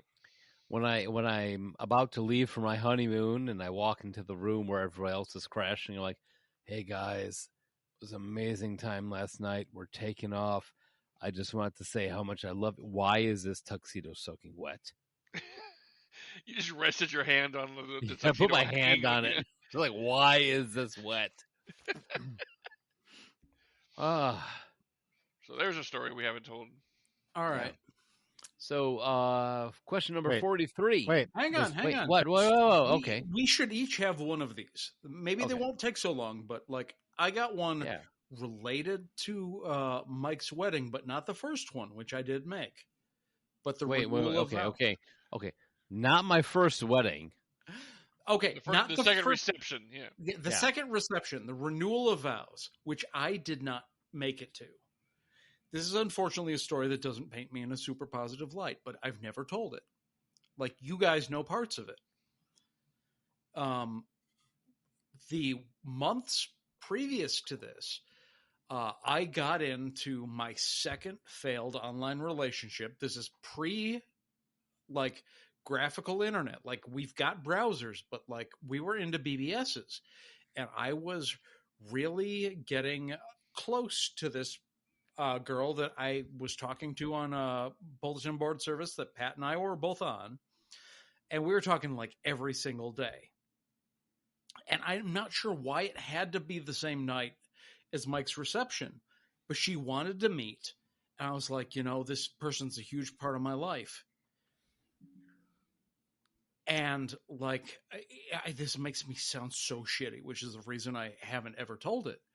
But like, I got to her place and I could not get past the part where she was like 350 pounds. And I tried to soften the blow. I tried to not look disappointed when we first met. I couldn't. I was incapable.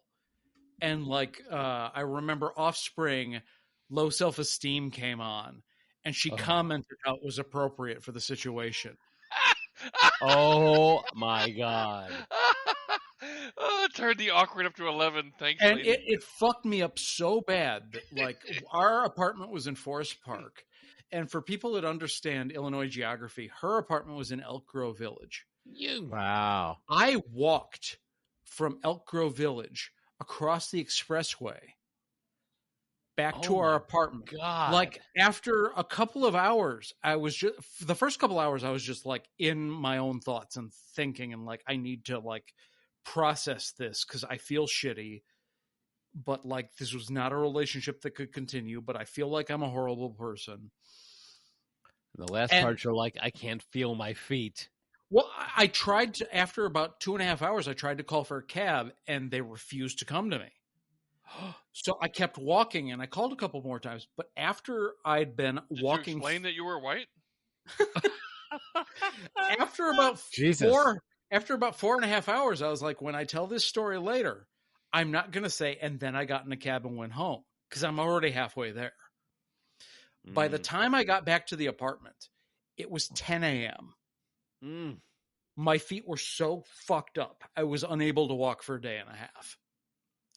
And like, most of you guys wouldn't have known this because like, Pat knew about the girl and the BBS, and Mike obviously knew I wasn't there. And Joel saw me the next day at the apartment, but like, I don't think anyone had the full story. Like, why I was limping for like 3 days and didn't walk for a day after I showed up on foot at 10 a.m. the next day. Oof. So yeah, that's my answer. Yikes. All right. So moving on. That was a lot heavier than I was expecting it to be. Sorry. Yeah. So was she. Oh, shit. Question number 75. How do you avoid being bullied? Wait. I tell them they're fat. Wait. What? Sorry. Stay out of my way, Poindexter. That's how.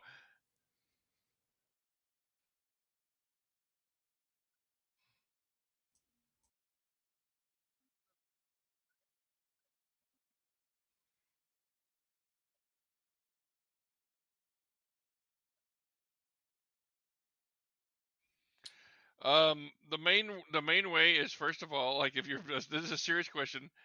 First of all, sense of humor. Be very funny, and people will mostly just leave you alone. If you can make them laugh, everybody respects that. So even like the biggest bully in the world, if you can make him laugh, he won't kick your ass.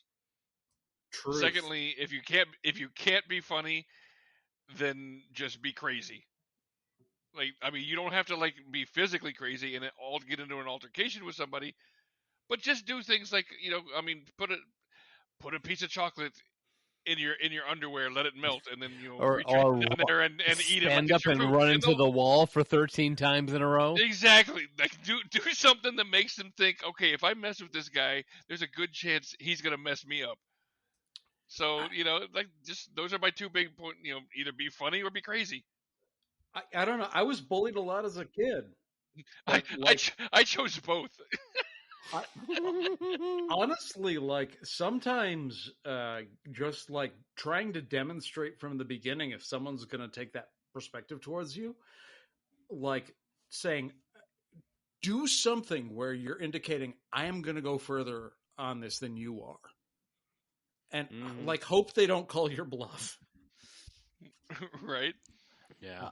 Hey, you guys have all listened to this show, and or those of you who know me in real life know my story. So I can't answer this question because I don't know. Oh. Joel's answer is, I don't. Yeah. Aww. Yeah, it's sad but true because if there's anybody in our group we bully, it's Joel. Okay, next question to keep this from getting too dark. It's just Oh, true. we're taking this next one dark on purpose. Why didn't the rest of your boys join the show? What boys? Because we hate them all. No, I don't know what other boys there would be. they're talking about the guys that we always talk about in this, like the Oh, Cave boys. Yeah. Like Shane, like Mark, like Some of them Tiki. don't want to participate. Some of them have passed away. Yeah, some of them are dead. Some of them, honestly, we're the performers. Like every one of us has done stand up or improv or both. We're actors in high school. A lot of the people we talk about were more on the tech side. They prefer to be in the background. They're not the performers. Yep. Like I love Jay. I love Brian, and I'm sure that in short bursts they could be hilarious on the show, but like every week, I'm not sure that they would want that. Well, they'd be the first ones to admit that they don't necessarily like the limelight. They don't, they like being the people who support. They're welcome if I'm wrong, but like I don't think I am. Yeah, I mean they're 100% more than welcome to do all the stuff that we do, but they choose not to. And everybody fell into their role. I mean, there's some of us that are 100% comfortable with standing in front of a crowd of people, and there's some of us that are happy with just wiring the microphones. And like in the case of like IGS, I mean we just wouldn't be able to do what we do without them. Yeah, and they're all a part of it. Yeah. When it comes to IGS, even Joel kind of takes a back seat, and I'm glad he doesn't for this. Yeah. All right. Question number 53. 53. Oh, yikes. Here we go. In the era of Me Too, Uh-oh. which celebrity is ruined to the point where you can't enjoy them anymore? Oh, God. Well, I mean, there's an obvious answer, but I'm going to go with one that's a little slightly less obvious. I love Louis C.K. What's the obvious answer? But Bill Cosby. Bill Cosby. Okay. But because he fell into that, even though I feel like everybody, I mean, you could kind of say there's levels to it, but across the board, all of it is bad. But he did enough that I feel bad for liking him anymore. And like, it kind of makes me want to get rid of the 2 seasons of his show that I purchased because I really enjoyed his show and I liked his sense of humor. And so, yeah, Louis C.K. would be my choice, sadly.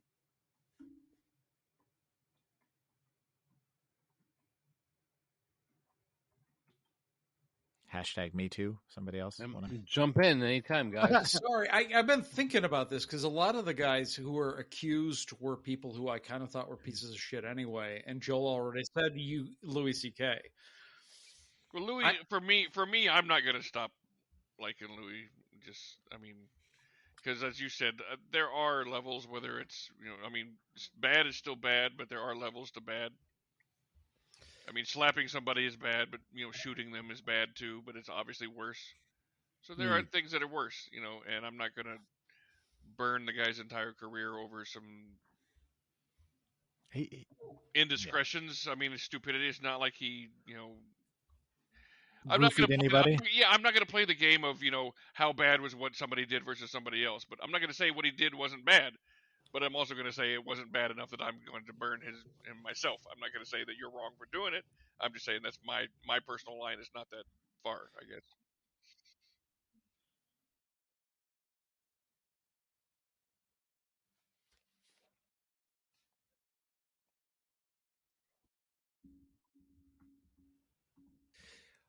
Because I think it would be a crime if no one mentioned him.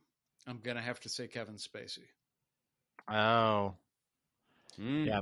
I mean, Kevin Spacey went from being one of my favorite actors to like when he blew up House of Cards, which I was watching religiously when he blew that show up and they had to kill his character off. Sorry, spoiler. It's not actually very good after his character dies. Mhm. Right? And I was watching that show too. Yeah. and like he's just like a joke now. Like you see like his weird ass annual YouTube responding to my accusers videos, and it's like, how did I ever have you as like one of my top living actors? So yeah, like I honestly, like even if he isn't the right answer, someone needs to say it. And then there's people like Harvey Weinstein that you can just fuck off. Sure, he was just a name to me now before, but now he's like, oh fuck that guy. Yeah, he can fuck off. But I mean, yeah, Kevin Spacey does. he was a known secret for a while as far as his awfulness. Like, and you know, it was just a sad fact that Hollywood knew it was going on and let it happen until the pressure became too much. Hmm. I haven't watched any Kevin Spacey movies since that's happened. Not intentionally, it just kind of happened that way. And now I don't know if I watched one how I'd feel. So that's a good question. Anyway, Yeah. All right. So moving on to something a little bit lighter. yeah. Yeah. Which fantasy / sci-fi world would you like to live in? Examples of like Star Wars or Lord of the Rings.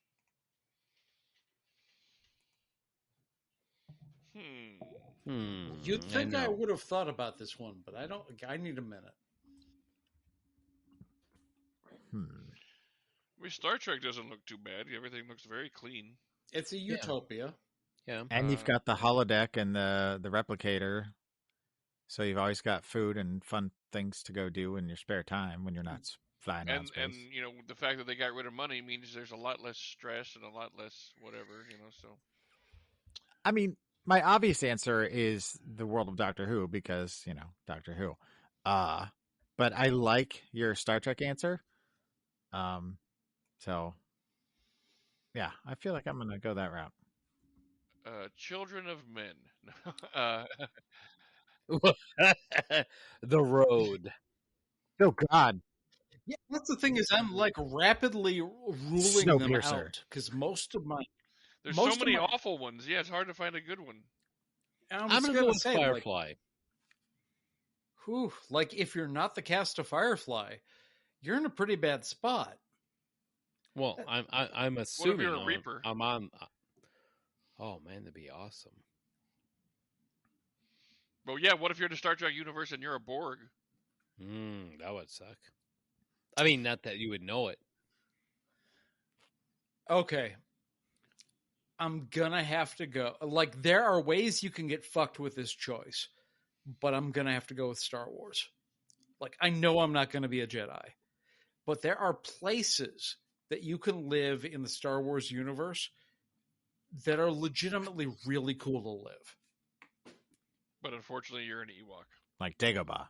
Honestly, like, even if I'm an Ewok, Endor is not, like, the Forest Moon around Endor is not a bad place to live. It's beautiful.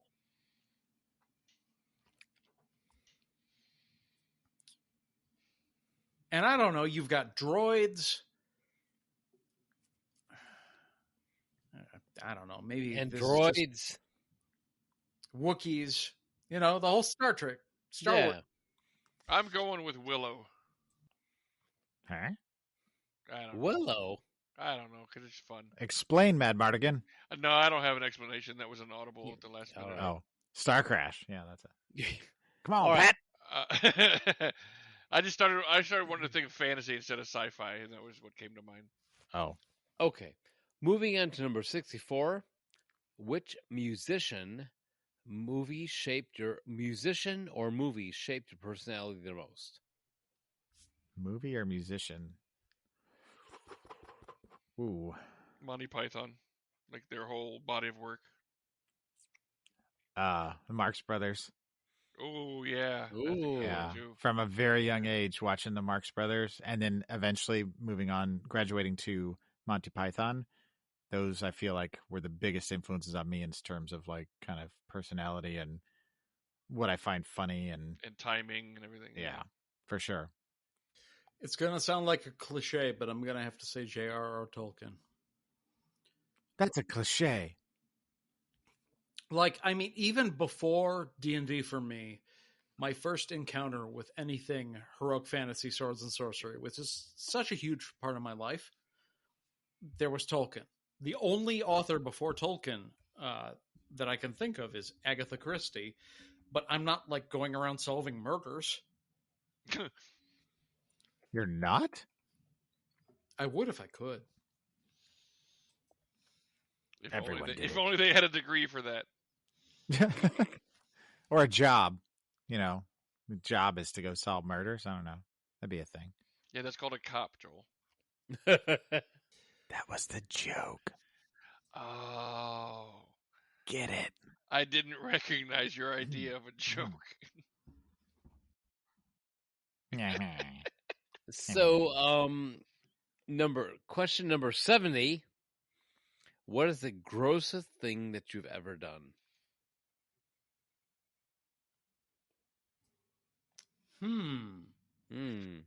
Okay. I've told you guys this story, and I may not have told it on the podcast. Early in our college years, Patrick had a couple parties at his apartment. And I was drunk, as happened at parties at Pat's apartment. And I took a massive shit.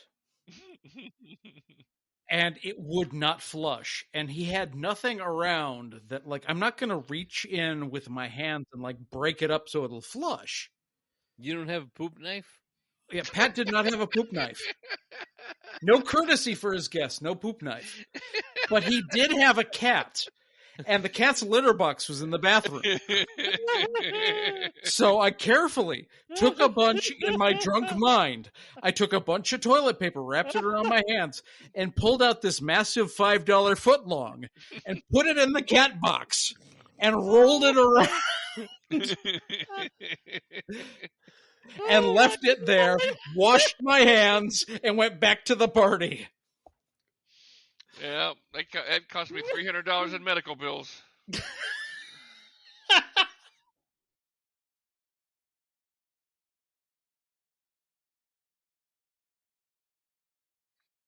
Yeah. Luckily for you, most everything in that apartment just got tossed after that party. So the Love Shack, baby.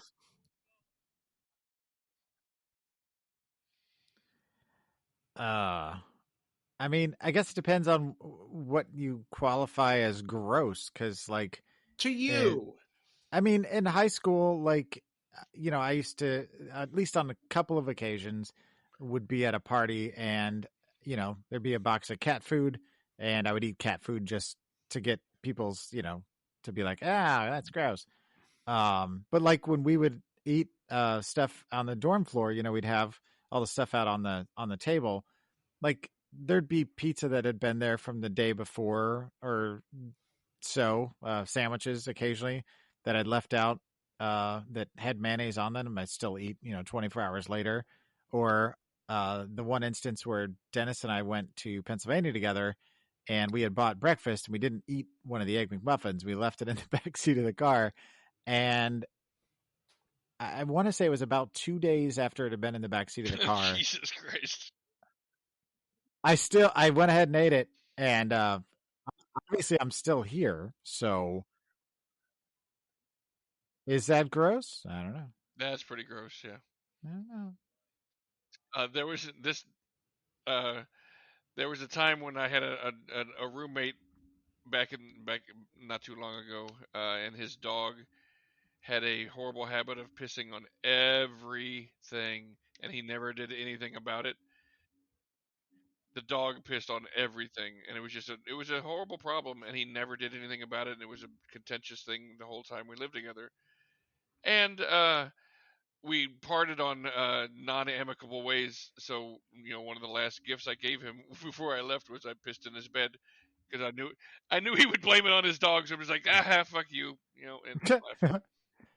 So wow. That's probably one of the worst things I've ever done. But I was seriously pissed at the situation because we left we have not spoken since, and it's been many, many years. Yeah, it was a very bad moving out.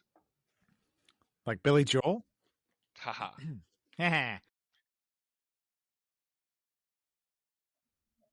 All right. So if you have other questions for us, like there's something that you didn't ask yet, and we're going to get to the rest of your questions. We're going to, throughout the course of the next however long it takes, occasionally field one of these because this was a hell of a lot of fun.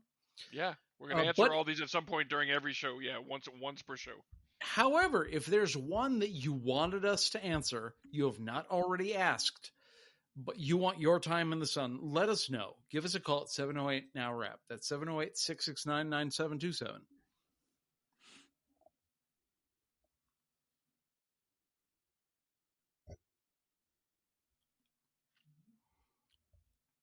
Yeah, you'll find us on Podbean, Pandora, Apple, Google, Amazon Podcast, Podchaser.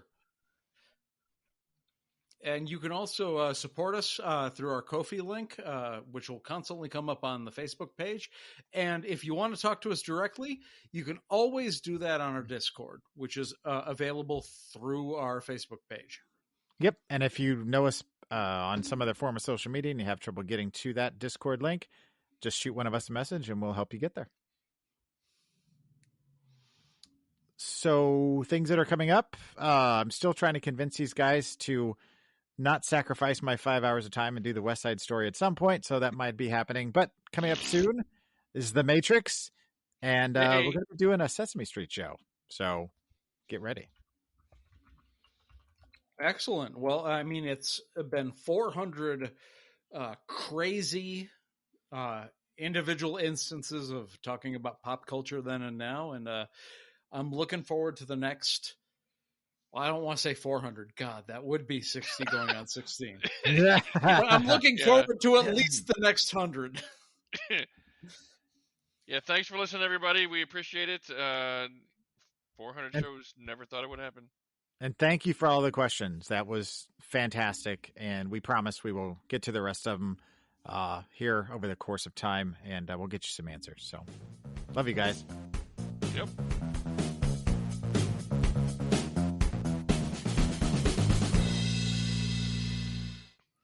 Welcome to 60 going on 16. I'm Josh. The other three are dead. And the final question that you've all been waiting for. How do you think you'll die? Ha! I know the answer. Just like the old gypsy women said. I, Tio Papi.